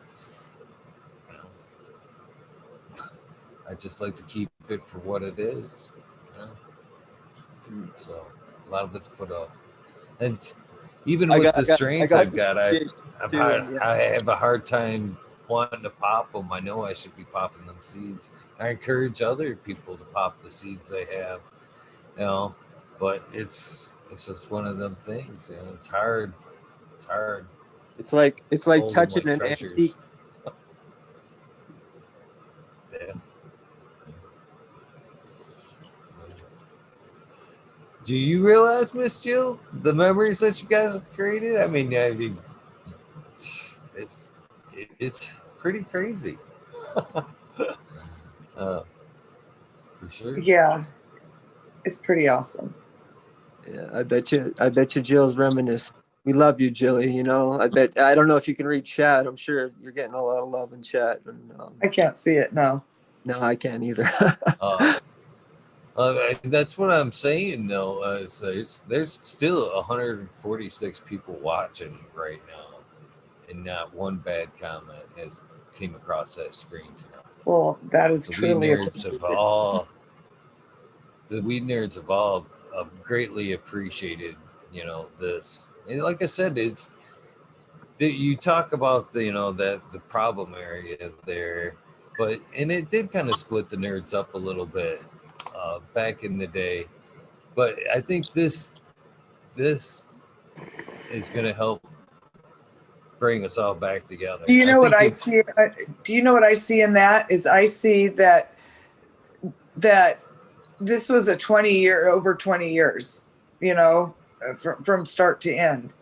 And, you know, it was just that very last handful, you know, it wasn't the majority of the, you know, 3/4 of that time or 2/3 of that time was amazing. It was just that last little, I would say quarter or less, actually. Yeah. You know. Unfortunately, that's what everybody remembers, though. It is, and it's just you know, speaking from a weed nerd point of view, it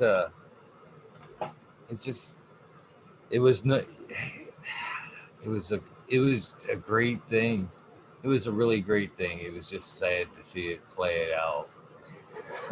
You know what I mean? A lot of that was like, I don't know. We should have never. It was extremely painful. Had to choose. I mean, the most painful thing is losing your house and everything you worked so hard for. And that's how I related with Sub. I lost everything I had in 2015 in a fire. You know, I've lost my house. I lost, you know, a new house I was building. You know, I lost the biggest crop of my life, Asian Fantasy and Cheesequake, probably over 2,000 pounds. And, you know, 6 beautiful greenhouses. And that's it. If anyone could even imagine losing everything you worked so hard for, you know, burnt to fucking ashes, you know. Absolutely. Like, I have a picture of my farm. All that's standing there is a melted fridge. That's it. And a piece of granite from It's so painful. It's, you know, it's the memories. It's all of those things. It's the fear. It's, you know, I lost that in that fire. I lost, you know, every keepsake that everything my children had ever made for me, you know, all the way growing up, all three of them. I lost everything my parents had left for me. My dad's Green Beret. I lost that in the fire. I'm horrified by that. I mean, it was in Vietnam with him. It traveled all over the world with him, and it got burned in a wildfire in the house in California. It's kind of a shitty way for it to go, you know. But you know, it is what it is. I mean, it was absolutely horrifying. And unfortunately, it happened at the same time that Sub and I were going through a split anyhow, you know, at that point. And so I was already, I had already put a down. I mean, I was waiting for my house in Oregon to close. So I had already gone that far on purchasing a new house. So I had to come back to Oregon and, you know, follow through with the house. You can't back out at that point. He didn't want to come to Oregon with me.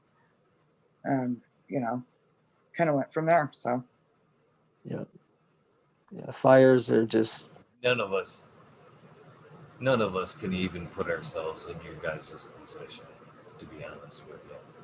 You know, nobody knows what it's like to run from a fire like that and to go what you guys went through.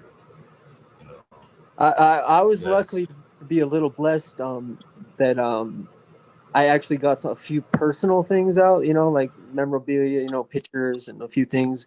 But that's just of God's grace, because I actually started renting a house for my baby mother at the time, and just because I didn't want her on the farm, you know, because we're outlaw. So you know, I put her off, and luckily, like literally 3 days before that fire, Butte County fire, you know, God was on my side, and I closed on a little side rental for her to stay, you know, just so she could be safe away from that stuff. But yeah, I got it out 3 days before, and it's just like, man, yeah. And you know, I lost a friend in that fire, you know, who stayed with his plants because he loved his plants and his genetics so fucking much, and his animals. It was his animals. Probably more than his plants, but his horse and his dogs and stuff, llamas, and but man, God bless his heart. That fucking man, I have pictures of, he stayed on that farm. And I have one picture on my Instagram where he's in the fire, a picture of him standing in the fire, and it's one of his last texts he sent me. He died in that fire, and yeah, he's standing beside his plants, you know, texting people, and he stayed with his plants and his animals. So like, I'm just glad Subcool got out of that house, you know, and it's just, there's so many different ways these stories could have played out in life, you know. It could have, would have, should have, if, you know, everything's meant to be. But Miss Jill, like, things might have been different, you know, with the fire and stuff, but like, could have, would have, should have. But it's fires are, I know where I'm going with this, but fires is in California. If you've never experienced something like that, it's unfucking believable. Just like sheer chaos, and just it's just how fast something can change. It's unbelievable. Yeah. So God bless everyone who's lost their house, and a lot of us, man. A lot of people have lost farms over the years, and that's why I moved off grid, because I don't want to be near no damn power lines, and no, you know, I'm gonna save them, like, because that's what started ours, was a power line up the way. Yep, it's always power lines, and just they just spread like wild. They go down those power line grids, and they just yeah, they light up, and that whole Santa Rosa fire, and it's just, California has never seen anything like this, and it's like, it's unbelievable. Sub and Jilly lost so fucking much. It's like, and I had two other people with me that were also helping me move and get my stuff packed up. Bob and Megan were there with us as well, so we had to. I had to worry about getting them out, and so Sub was being a little stubborn. Told me I was overreacting and we didn't need to go, and so I did send someone up to get him out. He says he was going to leave anyhow, but they ended up coming up twice to get him out. So Yeah. you know, whatever, you know, it doesn't matter. He got out. That's all that matters. Yeah, I remember texting him like, "You better get the fuck down that fucking track. You better get the fuck out of there." Like, that was just an unbelievable day. Like, morning, unbelievable. It was like 11. I saw the flames 11 just after 11, and I got out with the other two people at about 11:15, 11:20. And it was by 11:45, it was, you wouldn't have been able to get down the road. So that's how quickly, I mean, we were flying. I mean, everybody, there was 100 cars going out, you know, leaving. Nobody was coming up. Only only police cars with their lights on. There was no fire trucks because the winds were too high. So we were going out fast, and this is like a 45-mile-an-hour road, and it takes generally 20 minutes to get to the end. But we were all going so fast, you know, and we got down there. It's a really rough road, but we got down there, and you know, I was like, holy shit, you know, all these people are running. They were all kind of going to the grocery store to go talk, and I was like, you know, I saw the cop sitting over there. He wasn't letting anybody up the road, and I said, okay, shit, you know, I heard him cussing at people. You know, you're not going up this fucking road. With all due respect, fuck your animals. You're not going up this road. I'm trying to save humans. And I was like, okay, he's not worried about our illegal pot plants. So I was like, fuck, you know, and this was a hard debate for me to go, you know, I didn't want to send cops up there, but you know, I didn't want him to burn alive. So I felt, you know, like, fuck, man, you know, that shit's going to burn. I was confident it's going to burn regardless. So I said something to him, you know, my husband won't get out. And he said, what's your address? I told him. And they went up there, and he I guess he had told them, you know, that he was going to go, and he didn't. He went and got in his truck, and he sat there and he was filming it or whatever. And the cop came back again a second time. He's like, hey, if you don't get the fuck out of here, then I'm going to take you out with force. And so he took off, and he said as he was leaving, the embers were hitting the back of his truck. So he barely got out in time. He got very lucky. So scary, huh? Yeah, absolutely. I have so many stories from just those few fires in the last like 5-6 years. It's just so many crazy heroic stories too. Like, especially last year. Was that last year? It's just so bad. Like, I didn't get affected really much in the Sierras. It's unbelievable. Everyone was getting smoked all the way up to British Columbia. You know, I'm calling all my friends in Vancouver Island, Vancouver, and you know, they're getting smoked out. Like, that was unbelievable. Like, all the way up to Washington State fires. Like, it's just This year, you mean? Yeah, it's just Yeah, I got evacuated here in Oregon from where I live. Yeah, I got really lucky because I moved so far east in California where it's so high and dry, and I thought I'd be affected, but you know, we've been good because I don't live near no damn power lines no more. I really selected my property with safe zones that have already been burned from previous fires, and you know, I've good escape routes, and I really took that into effect for my future in Northern California. You know, I bought so much land that, you know, like, I can do whatever I want with it, and I think growers should really look into that more. And you know, I really push the whole solar off-grid agenda because that's what the future is. And all these growers are so far behind. You know, I argue with growers all the time. Like, they're like, "How do you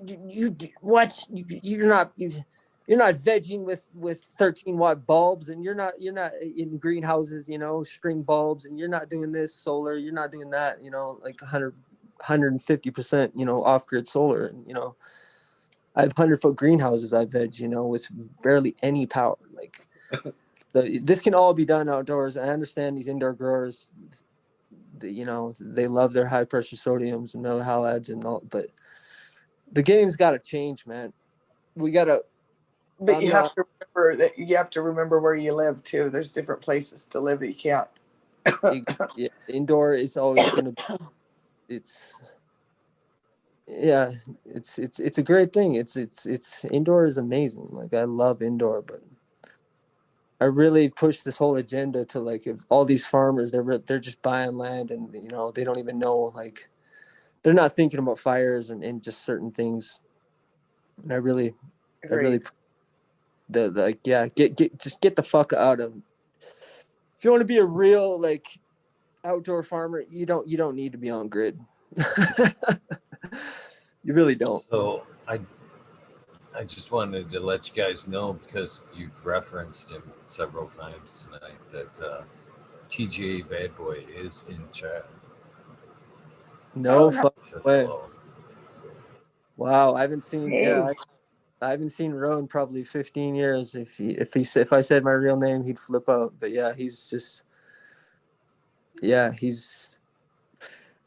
I think he sells glass now, and he kills it, man. That guy is an amazing guy. Yeah, that's his name is let me get back to it. It is Yeah. high integral glass. No, High yeah, integrity high glass. integrity Art. glass. Yep. Yep. I bought a piece through a friend through British Columbia who got off him. Yeah, he's I didn't know the name. he holds a lot of history in Vancouver with people and connections, and he's an amazing guy. And Subcool always will talk to him about me in Canada about Bad Boy is Jill knows. That guy's amazing. He's very cool. He probably had some of the best pictures I've seen early years, like the testers and pictures and stuff. He's ballsy. Yeah, he's the man. So shouts out to him. That's awesome. See, that's what I'm saying there. That's the power of you coming tonight, there, Miss Jill. You brought a lot of weed nerds full circle tonight. I'm so glad. Like I said, I haven't seen so many of them together in one place. What I wish is we were all in a room together getting high. That would be great. Yeah. Well, this is the moment I think all the weed nerds have actually waited for. This is the the good moments everybody wanted to hear, the proper memorial that we wanted to see. I think we're all grateful for the stories that you've been able to share with us tonight, the stuff that we didn't normally hear. And again, I know I've said this several times, but I am very grateful for this and, to bring them all together, man. Yeah, honestly, I've said this the other night, to be honest with you. I want to say this. I've got you right here as close as face to face as I can get to you. Is we've as we nerds we've been on a little roller coaster over the years, and with his passing, I think we were all afraid that was something that we were gonna completely lose. And thankful for COVID or whatever that we've managed to stay together in splinters. But we've all been wanting to kind of come back together. You know what I mean? It's I've said this. It's time for all of us to just get the fuck over it and just be the weed nerds and remember the great thing that started this all off. And that was Sub. That was Sub. We need to just remember the good shit. The man that fucking put it all together and move forward as weed nerds. He would want that more than anything. To see us all just remember the good times and just to move forth and again as a community as a whole. I know wholeheartedly he would love to see that. So thank you again for Thank you. passing the olive branch and coming on and making this happen. I'm completely grateful. Yeah, I'm grateful too, Julie. Thank you. I'm glad we've all reconnected, and just took this to a positive thing. And you know, next time I think we should do this once a year, and I think we should get everyone, you know, get fucking Bad Boy on here and get all, you know, I agree with you. everyone, You know, fucking Joel. we don't need to wait here. Let's get everybody on here. Let's you know, figure out a date and we'll do this again. Yeah. No. Frenchie obviously had some problems. I don't know, you know. So but yeah, Bleezy and Old E, we'll get everyone, you know, and just kick old stories, you know. Like so many people have so many great stories, you know. But yeah, I love all you weed nerds, man. I love the community. I love all you fucking hash heads, all you heady fuckers. Yeah, drop seeds, not bombs. You know, overgrow the planet. That was the motive. That was the motto. And he did that, man, because his genetics are all over the freaking world, you know. Australia, Canada, Mexico. They're everywhere. It's a great thing. Yep.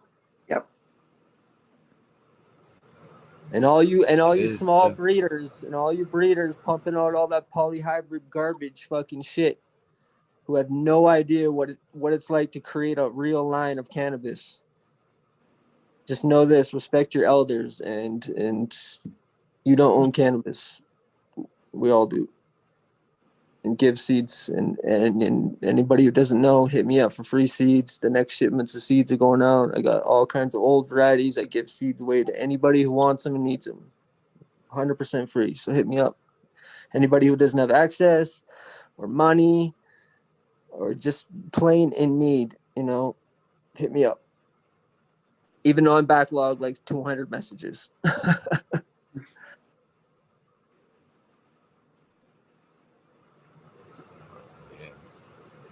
I'm just sitting here trying to think. I'm thinking of all the great stories I've heard of Sub that you're talking about, referring there.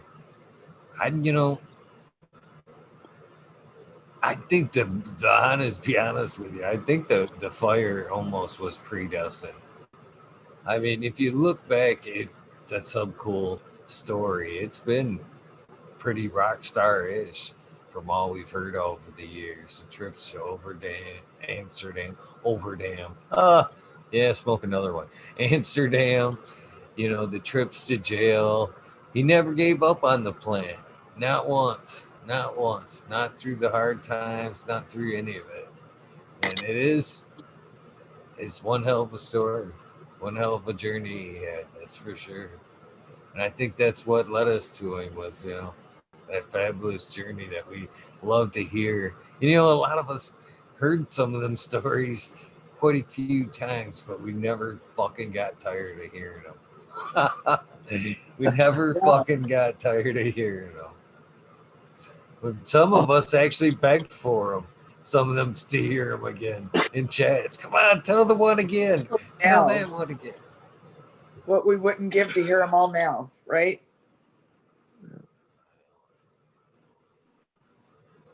Yep, life is short. Again, that's all we got left is that damn channel. And it's so important that, man, we try to find a way to keep that channel preserved. So many great videos, you know. It's, you know, I haven't been able to turn them on, to be honest with you. It's still hard for me to look back like that, but when I'm ready, it sure would be nice to know they're still there and they're still up for everybody else. I agree with you. There's a lot of time put in, a lot of years. You know, the first ones he made were called The Rant. I don't know if you remember those. They weren't called the Weednerd. It was The Rant. Yeah. Just him sitting on the couch. And it went all the way back to us in Amsterdam. He shared the whole trip of us going to Amsterdam, you know, as we were going to Amsterdam.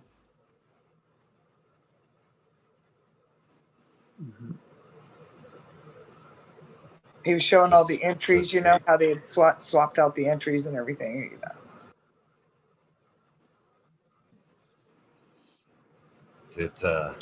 That was the year of the the event, wasn't it?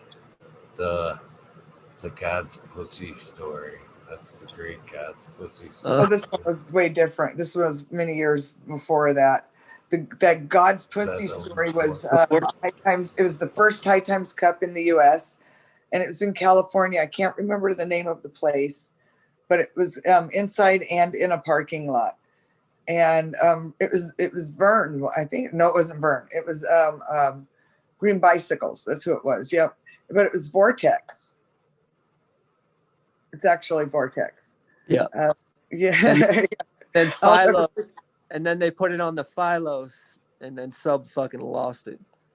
Dan Sykes, you know, he's got that really deep voice, and he's the announcer for High Times, and he's reading off the winners, and he goes, and he gets to that one, and he goes, and the winner of the Sativa hybrid is, can I say this? You know, he's showing it to the person next to him. God's pussy. He was super red, and everybody's just like, oh my God, what the fuck? Everybody was so pissed off. Oh, Sub was pissed off when he found out that they renamed our strain, and he's pissed off at High Times for allowing them to do it. Yeah. So I don't think they allow people to do that anymore. Epic. Oh, there he is too. He's in chat. That's Green Butt Patrick, Green Bicycles. He's in chat.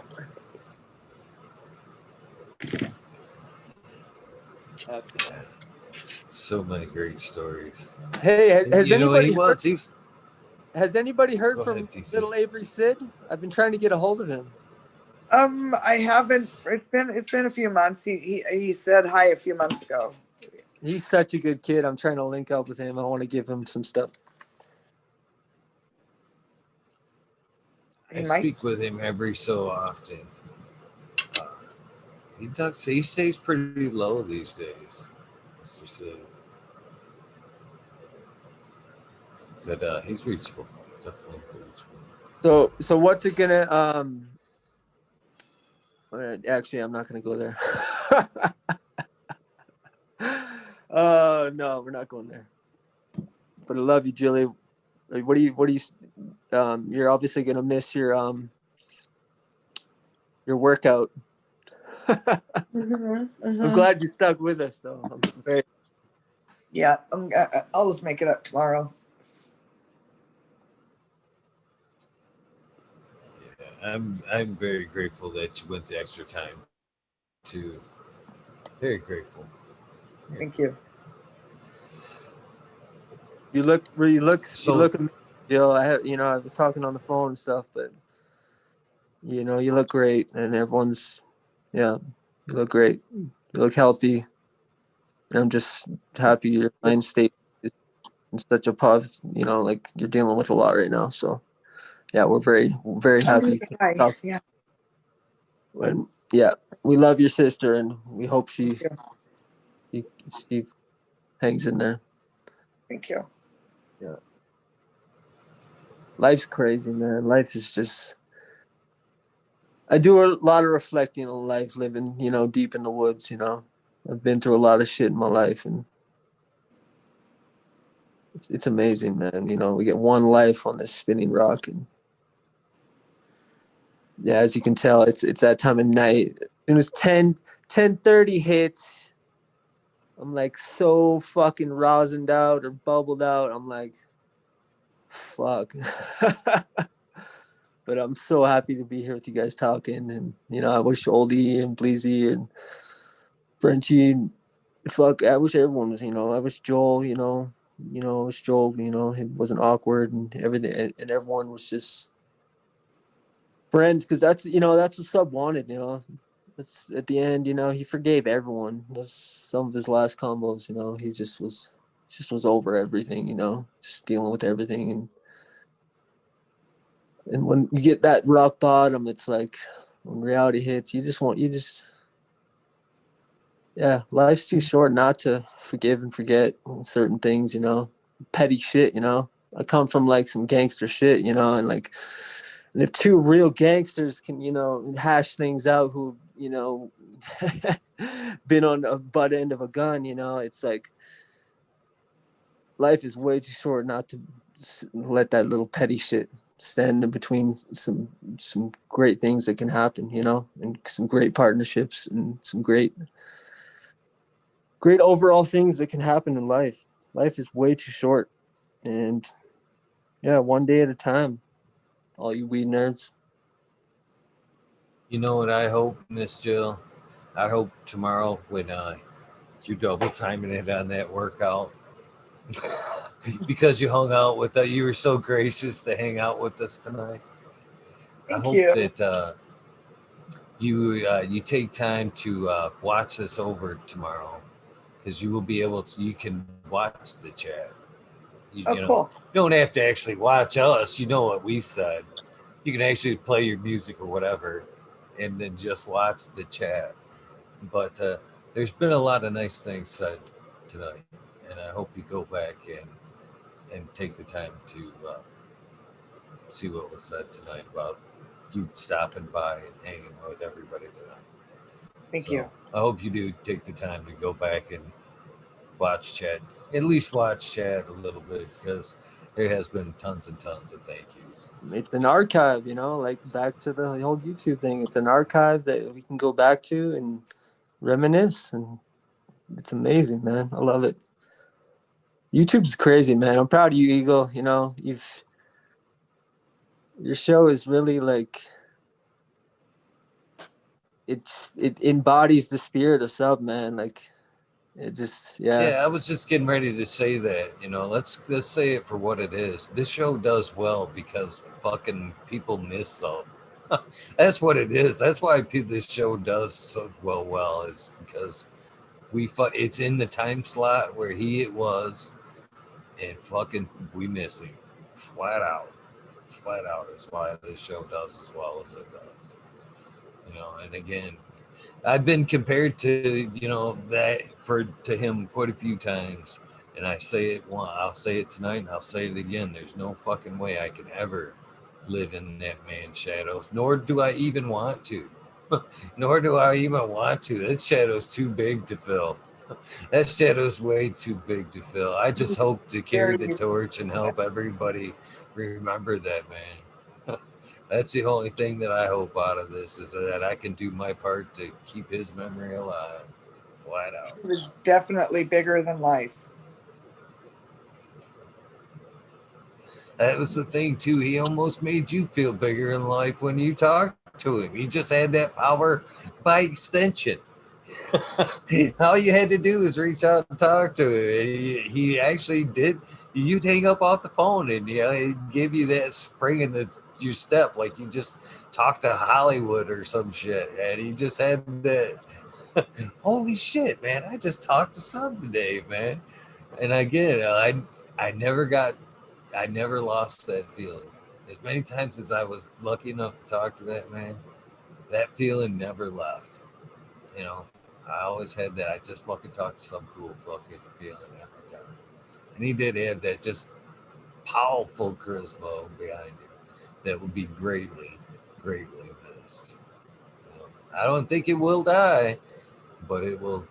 The daily reminder will be greatly missed for sure.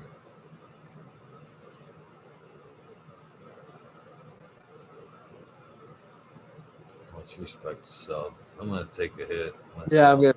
I'm gonna take one big fat fucking rip for our brother. Fuck, I've smoked quite a bit tonight. Eagle, you haven't been puffing too much, it looks like. Got a lot of bouncing in this building. Got a lot of bouncing around in this dome tonight.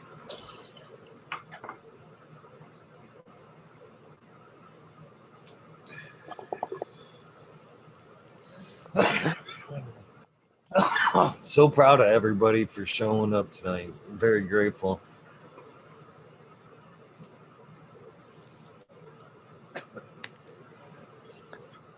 Some Man, I had very my original weed nerds. Eagle, I got my electric nails going, and I got this table. My son's not here right now, but I had the 3 electric nails on, you know, and the whips, you know, the cords are called whips,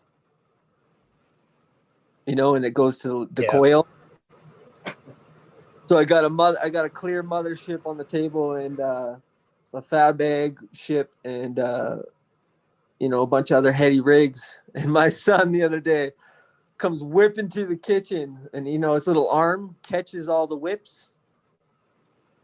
Oh my God. It was 3 electric nails go flying off the, you know, off the fucking, the male attach or the female attachments. And it broke one of my beautiful new quartz, you know, banger. He broke a Toro slurper banger, $200. And so I've been dealing with, you know, that fucking trying to set up a safe place where I can have electric e-nails to smoke hash in my house. So I'm like, I'm loving it, man. Just They're nice. They're definitely nice. But no, where I was going with that, he broke a beautiful piece of mine. He cracked it. You know, it's like a press on that.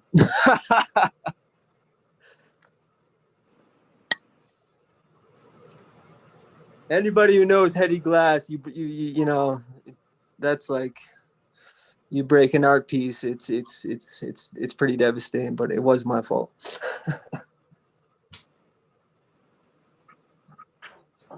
Supposedly pretty hard to break them. Pretty hard to break them.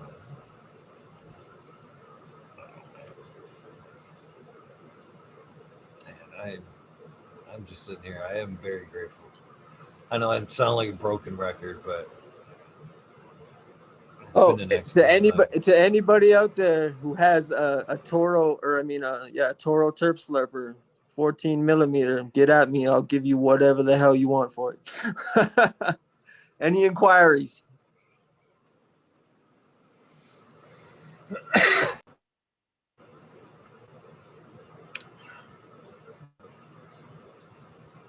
So when did they're talking about the crocodile hunter?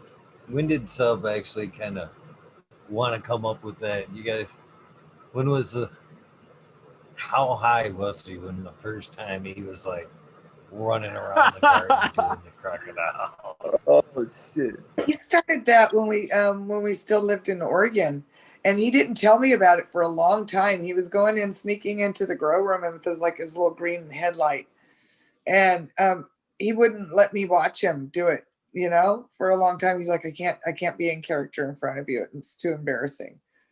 So I had to watch it, you know, record it. I couldn't watch him for a long time.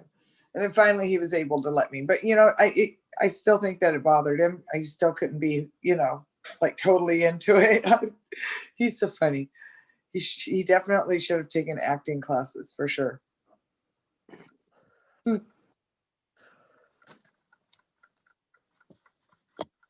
Hey Jill, if you could see Sub doing anything besides cannabis, like what could you have seen him doing? Like, well, you know, he was an hair guy, right? Yeah. So he did that for, you know, pretty much his whole life. I mean, it was by trade. I mean, that's what his dad did. So you know, he did the same thing his dad did. He started working there when he was young. So it was, you know, it was really helpful as far as the grow rooms are concerned. So that was always a good thing. But what else would he do? Probably a car salesman. He'd be a really good car salesman or house real estate salesman of some sort. Yeah. Indeed. Yeah, it's funny how that played into, you know, just growing indoors and his whole. Yeah, he had some wild stories with the whole HVAC systems and all that shit, huh? He told me some. You know, he was a really good salesman in that as well. Yeah, he was a top earner. I think he used to tell a few stories about all that shit. Fuck, man, we're never gonna get those stories, man. There's so many fucking gems that fucking man was holding. And he's so much better at storytelling than I am. I think I'm probably a little bit too high, but you know, I could do it, you know, sit with somebody, you know, and talk and totally remember shit. But now, yeah, I completely forgot where I was going with this. I'm following your example now. I think we're all a little ripped, Chili. I'm fucking just.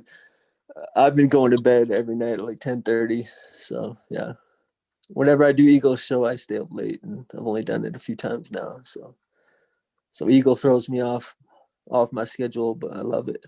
But no, yeah, I think the best stories are the Georgia stories for sure. You know, the running out the back of the house in Georgia. You know, when he's hiding. He had some good stories for sure. Oh man. So this was, you know, chat. Actually, Weednerd 207, and keep this in mind. They don't chat's 20 seconds behind us, so they actually don't hear what you say until 20 seconds later. So as when you were asked, you know, what would he probably be doing, and when you said car salesman, Weednerd 207, at the very same moment said car salesman. And another one that was left out was Elliot Harkin said he would have been a great DJ, which absolutely, I think that's one thing that he kind of wanted. That was it. It's like alter ego for sure. He wanted to be a DJ. Totally, he would be a great DJ because he has a charismatic personality. You know, gets people going. Yeah, gets everybody involved. I would have honestly said a car salesman too, or like a drummer or something, like a drummer or a car salesman. It's funny that you bring that one up. Car salesman, yeah. Another person, Chad Westport, said infomercial guy. I could kind of see that one. Salesman, and to go along with what you said there, TC, where Miranda Family Farms said he was the best air drummer I ever seen. He did it driving down the road too, yeah. Oh yeah, that's fucking funny. Shit. Like he's always done it. Back to all the way back to 20 years ago, he did it. Yeah, starting up the Weednerd shows, and he'd be like, you know the deal, and he'd be like, you know, he'd play a track or whatever. How many times? Man. Oh man, Impressionist Blanket 420 says, you know, one of the things that I always thought was fucking nutty that he did was the fucking driving down the fucking road and fucking tubing with us. You know, he'd be fucking live right on phone on the dash, reading your fucking comments. I've actually tried to do that shit. And I was like, I can't, this is dangerous. This is dangerous. How the fuck did he ever do this?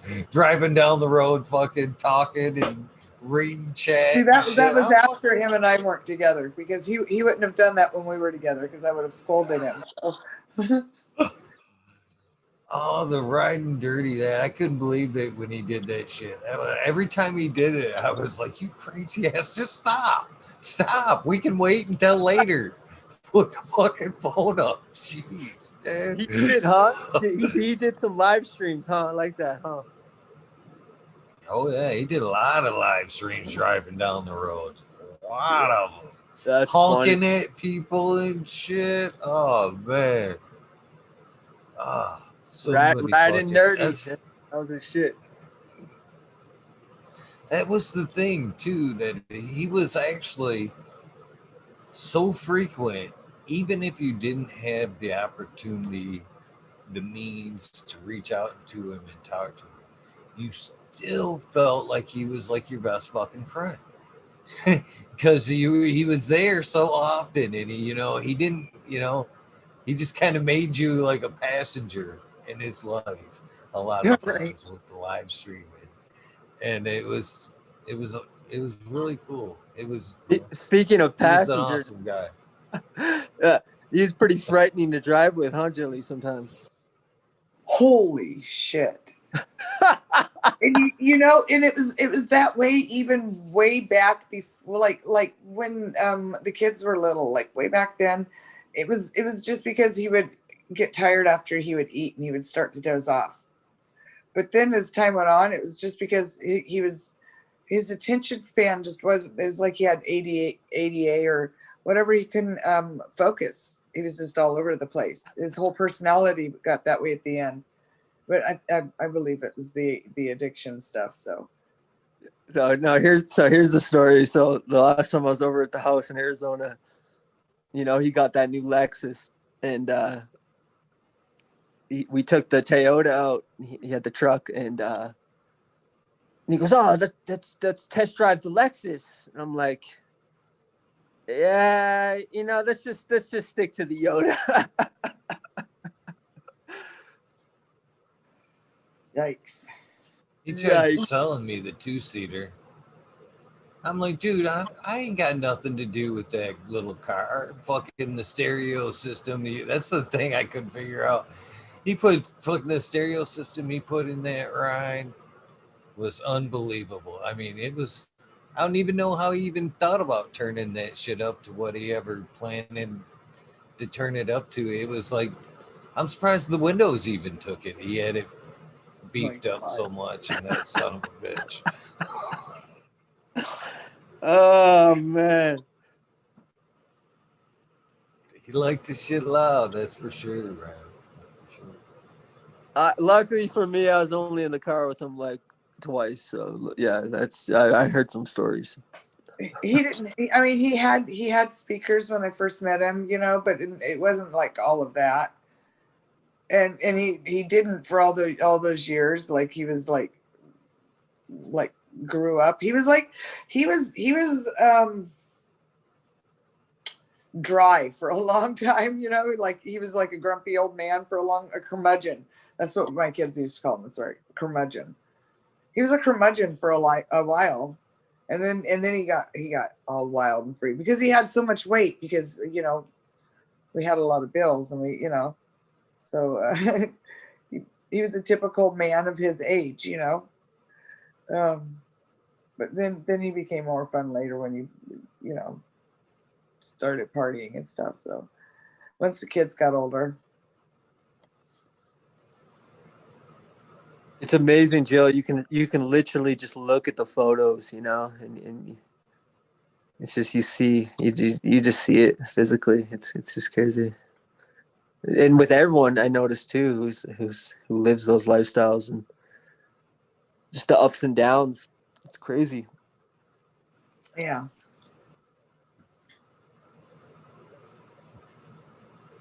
But we still love them. Still love these people no matter what. I wish there was more we could do. Yeah. Too late now, but love that man. I love him. We all love him. So many weed nerds. It's like, how many weed nerds do you think there are out there? Like, how many people know who he? I mean, think about it.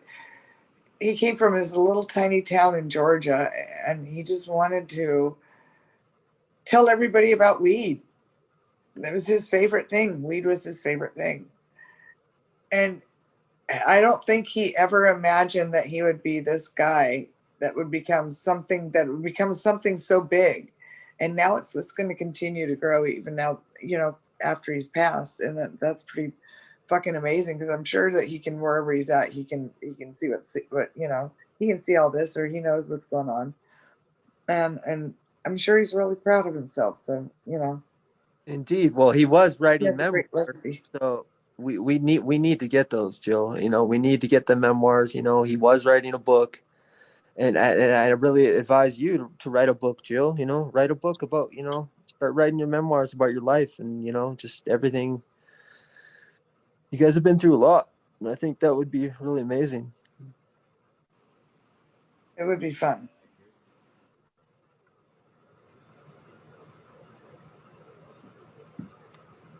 I'm sitting here listening to you guys talk, man. I've fucking been reminiscing.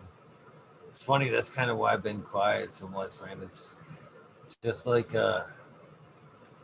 listening to Jilly talk there and thinking about all the pictures I've seen today and stuff. It's really cool to look back on a lot of the I, things we all got to know about Sub over the years.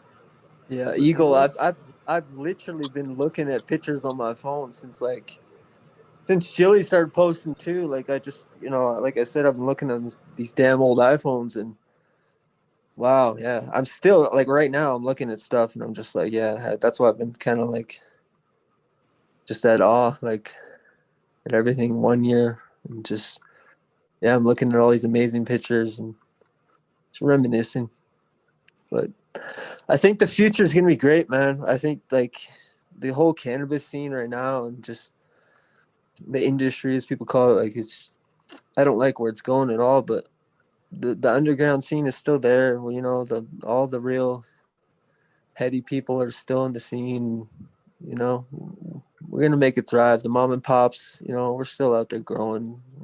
The small people, the big people, they're all gonna be there. But it's an amazing community of people, and I love cannabis, and it's my life. It's more than my life. It's more than a hobby. It's everything. It's everything I love is plants. If it's not my son, I'm carrying. It's no, the number one thing is my plants in my house, in my gardens. It's more than a hobby to me.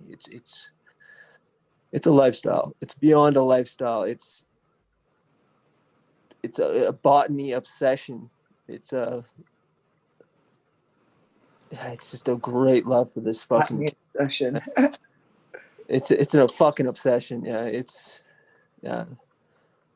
I don't need to profit off this shit no more. It's just it's pure hobby. I have 6 greenhouses. That's pure hobby. It's all rosin for me. It's all bubble hash for me. It's all dry sieve.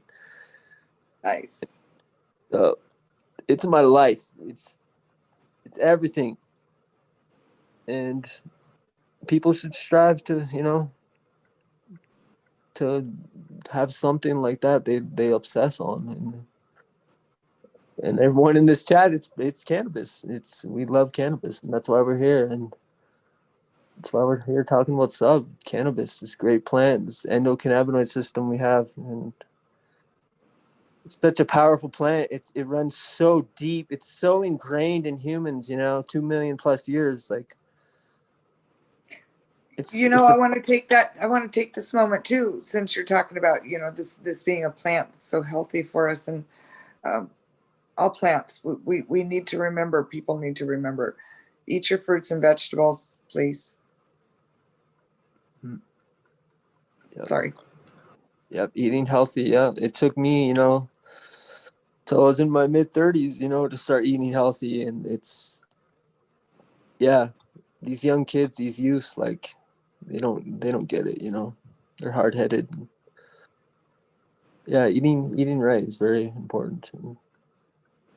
Yeah. Yes. So this is kind of into you there, Miss Jill. I actually I talked to Sub quite a bit in the last few years, quite a bit. But I heard you say that you wonder how many of them, how many weed nerds of us there are out there. And I want to share with you a story that I shared with him in December 2019.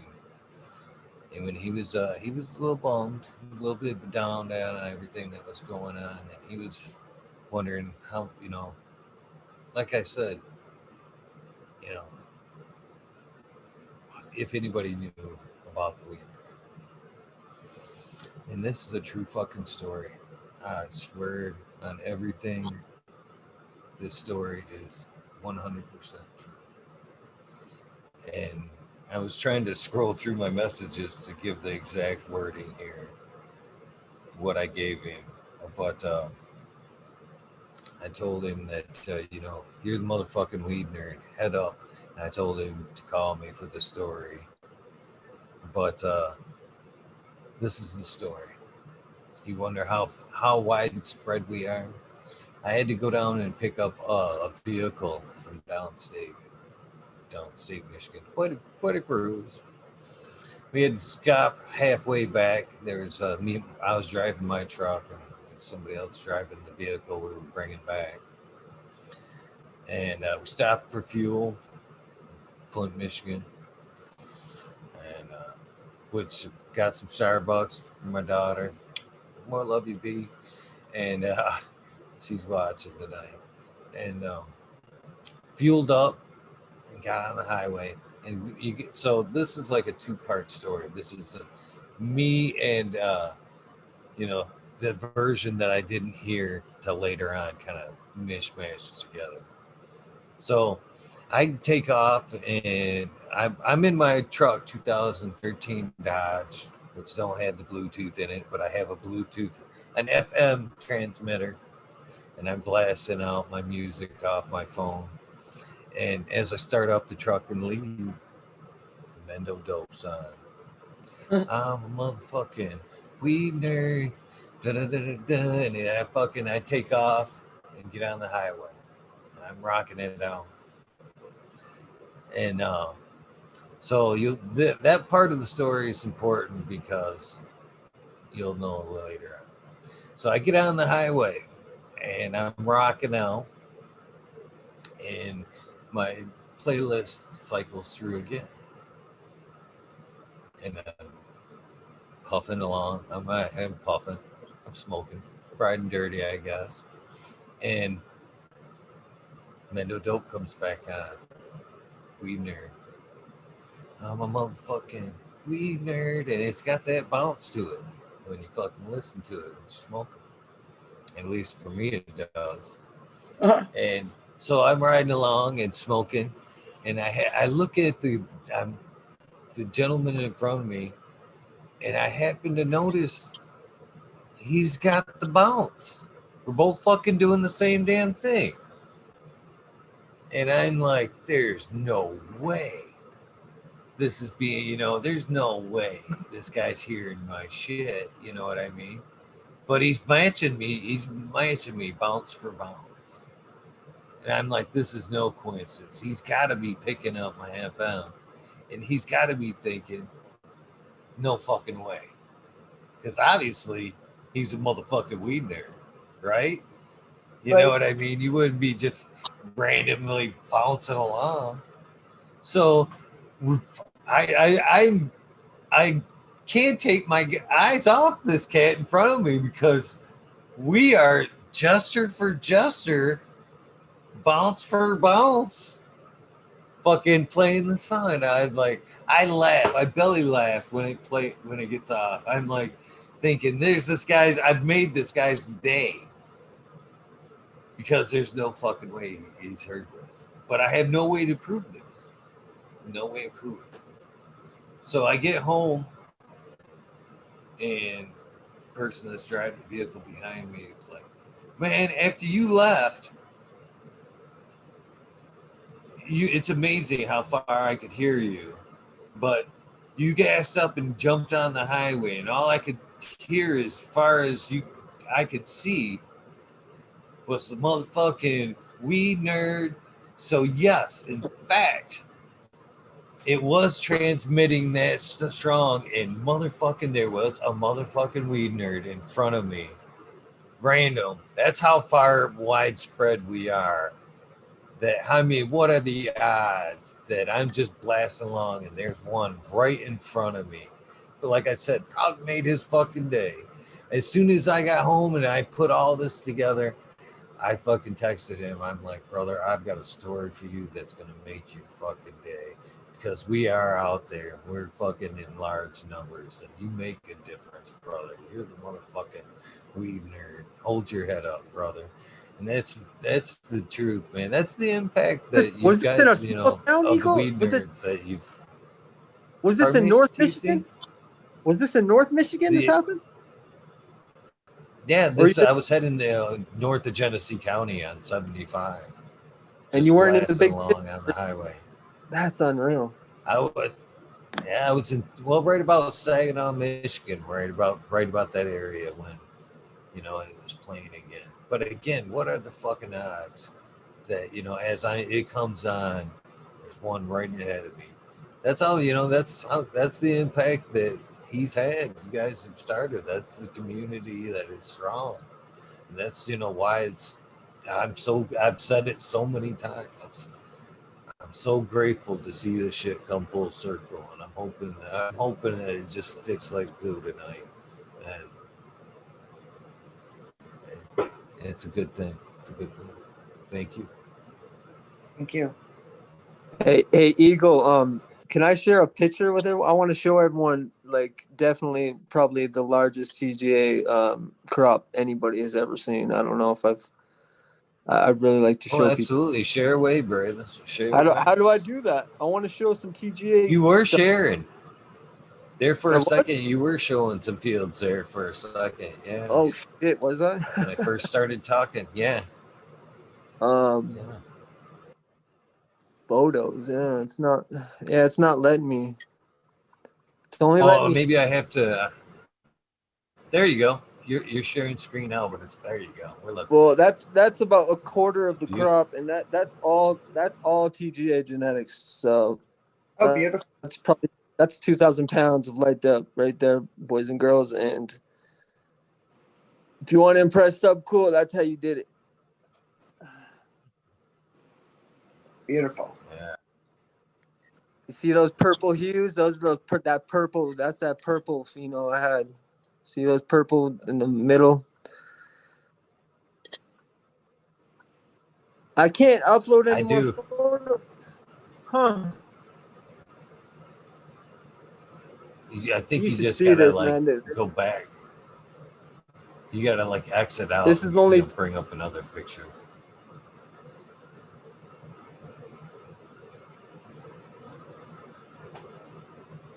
Oh, we lost him there for a second. He'll be back. He'll be back. Yeah. Again, you guys, we're responsible for a very great thing. Very cool era. I dig it.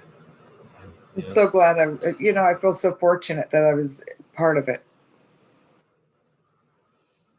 Worldwide. I mean, did you guys ever think that, obviously you've been to Amsterdam, but man, at TGA, them strains, the dank are everywhere, worldwide.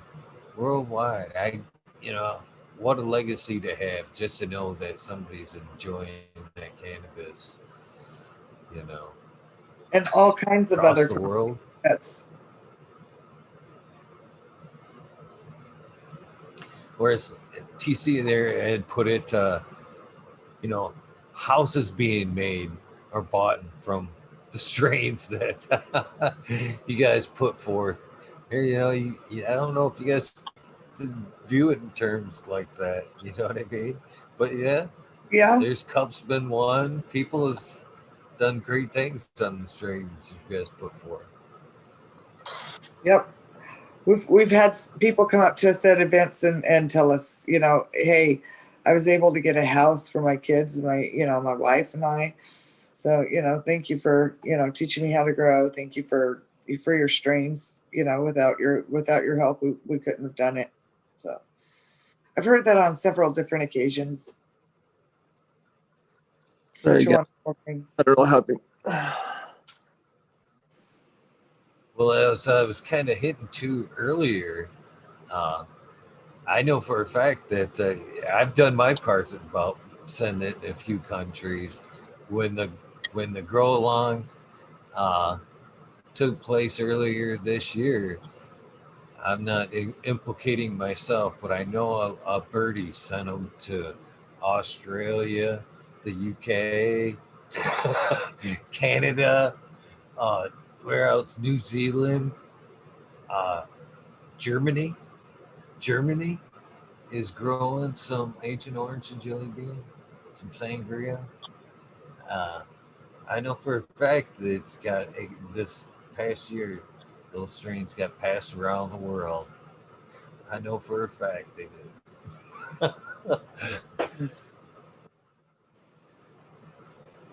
uh, Growing them right now.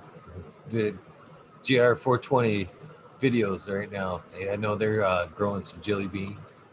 And what else? There's one other one they were growing over there. Tons of stuff, but I can't believe the impact. I can't imagine the impact, how that would make you feel to know that shit's worldwide like that. Pretty amazing. Yeah, Eagle, I had some amazing pictures I wanted to show you, but it's not working for some reason. All right, I gotta. Oh yeah, it's you're still okay. I don't know why it's not letting you. You know, I think that I'm going to have to, I need to get some garden work done. So I think I'm going to have to say goodnight. Oh, It's been more than great gracious with your time. I appreciate it. Thank you. I had fun. Thank you. Love Good you, night, Julie. everyone. Thank you so much for, yeah, we're going to stay in touch. And I'm just glad we made this happen. And I'm very happy. And Subcool's raining down on us. And he loves us all. And yeah. Take care. Be well. Bye, Julie. Good night. Good night. Thank you again, TC, for helping out, making a lot of this happen. I know you reached out to quite a few people to try to come on, and as well as I don't, life happens. People got shit to do. Yeah, it's I short appreciate notice. you for making this happen for sure. We kind of made it short notice. We didn't know what we're doing, we were back and forth, and there's miscommunication, and it is what it is, and nothing but positive can come out of this, And I love you, buddy, and yeah, Weednerd Nation, man. It definitely turned out well. It definitely turned out well. So, again, a huge shout out and thank you to you, brother, for making the connection happen. And, yeah, next time, some olive branches. next time I'm gonna make it my honor. We're gonna get everybody together. Everyone who doesn't, really get along or whatever. We're gonna get everyone in here. And they know who they are. I'm friends with everybody. It's. So yeah, I'm just trying to mend relationships, and the people who we know, who we don't like, those people are slowly but surely going to keep revealing themselves and who they are. And the real Weed Nerds, we formed an alliance tonight, and the real shall show itself from the fake, and that's that. Weed Nerd Nation, baby. Weed Nation. Yes, that's right. Let's take one more rip, Eagle. That's what the important thing was to get out tonight. That the real Weed Nerds are remembering for what the Mr. Our friend did, and not what is coming in his name. Karma always, comes full circle, and those people that did bad to our brother, they'll get what's coming, and that's that. Karma, full circle, baby, full circle. Cheers, TC. No, I don't have my fucking electric nail on, bro. I'm torching up here. You gotta give me 1 second here. What are you smoking? I'll go again. Oh no, I'm smoking some rosin. It's some orange Ken I picked up downstate. Pretty good. Well, I'm kind of upset. I wanted to share a few pictures with Julie. I knew she'd be happy to see, but I had a little slideshow of definitely some of the largest TGA gardens that Sub's ever seen. That's what he said. So, but yeah, next time we'll do it. We'll do slideshows. We'll have everyone on. Every year we'll do this. Like we'll remember our brother, and it'll be an annual event. I don't talk to much people, so once a year ain't gonna kill me to come on here and just remember our brother. It's got an amazing thing going, brother. This platform is really taking off, and I'm gonna get you some good guests too. Like just keep reaching out to people. You've gotten some amazing people on here, man. Like you had that one botany kid on there. Patrick will be here Thursday. Yep, Patrick's coming Thursday. Yeah, that'll be a good one right there. I've got a lot of respect for that dude too. Yeah, you had Kai on, fucking Pacific Northwest roots. Like, man, he's an amazing, like, like tons of good people. Like, you got a good thing going, man. You got a good thing going. Man, I'm just looking down at the date. 2222 2222 lucky numbers. I've been seeing them all day today, and like I said, man, between me and you, I was a little nervous about this. I kind of added a little bit onto that, but man, the response was really positive. The feedback was exactly what we were hoping for, as far as, the community coming together. And even I was talking with somebody the other day, yesterday, when I posted the post for today. I posted it and I went, all right, there it is. Here comes the backlash. In 5, 4, 3. And I jokingly said, I said that jokingly.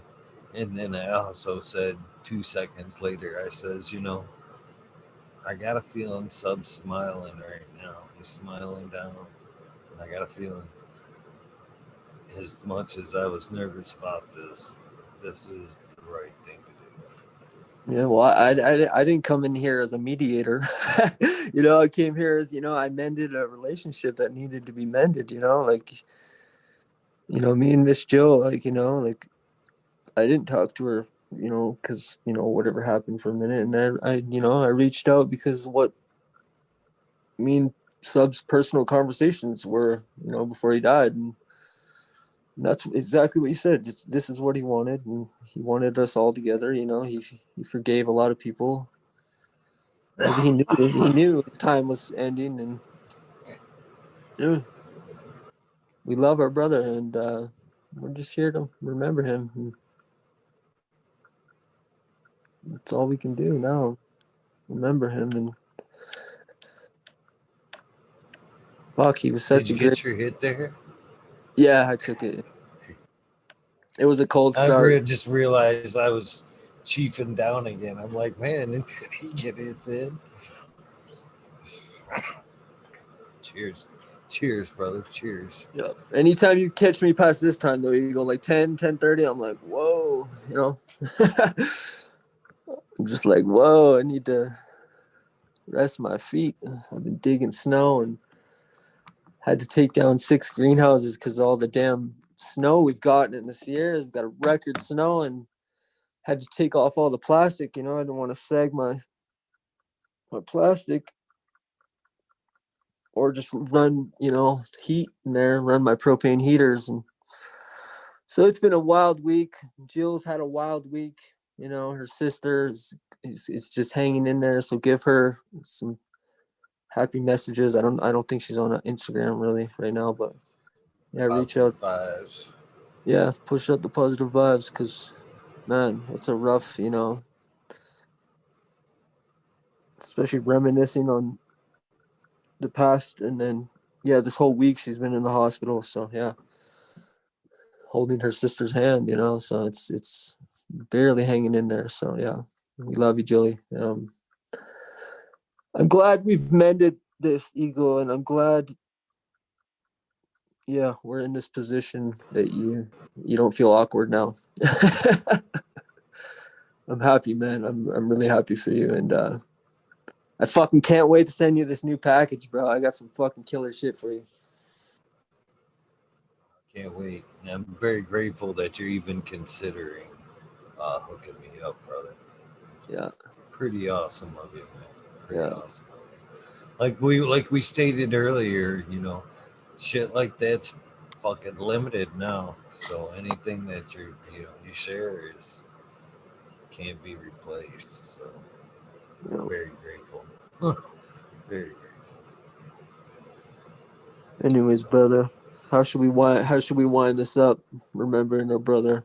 There's just so much to reminisce on. All these pictures today have just I know how. got me in shock. Just complete shock. Death is such a hard thing. I know. Well, I'll give me a second.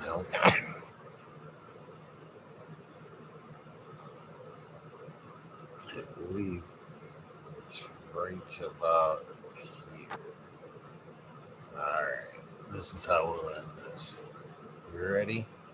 As soon as he finishes off with those words that we know so well,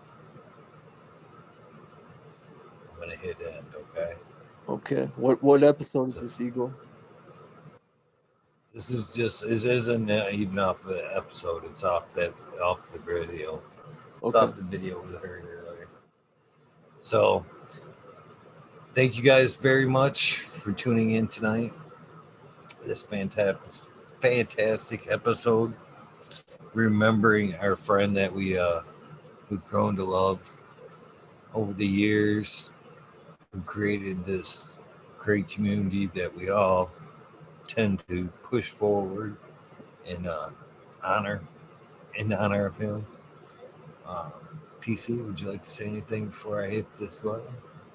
I miss you, Sub. Everyone misses you. You're in our brains. You're running through our heads, and we miss you, man. And I know you're raining down on us, watching us, and I love you, brother. I love you, Eagle. Love you, Miss Jill. Thank you, Weednerds. One life on this spinning fucking rock. So go get it. It's one life. That's all we got.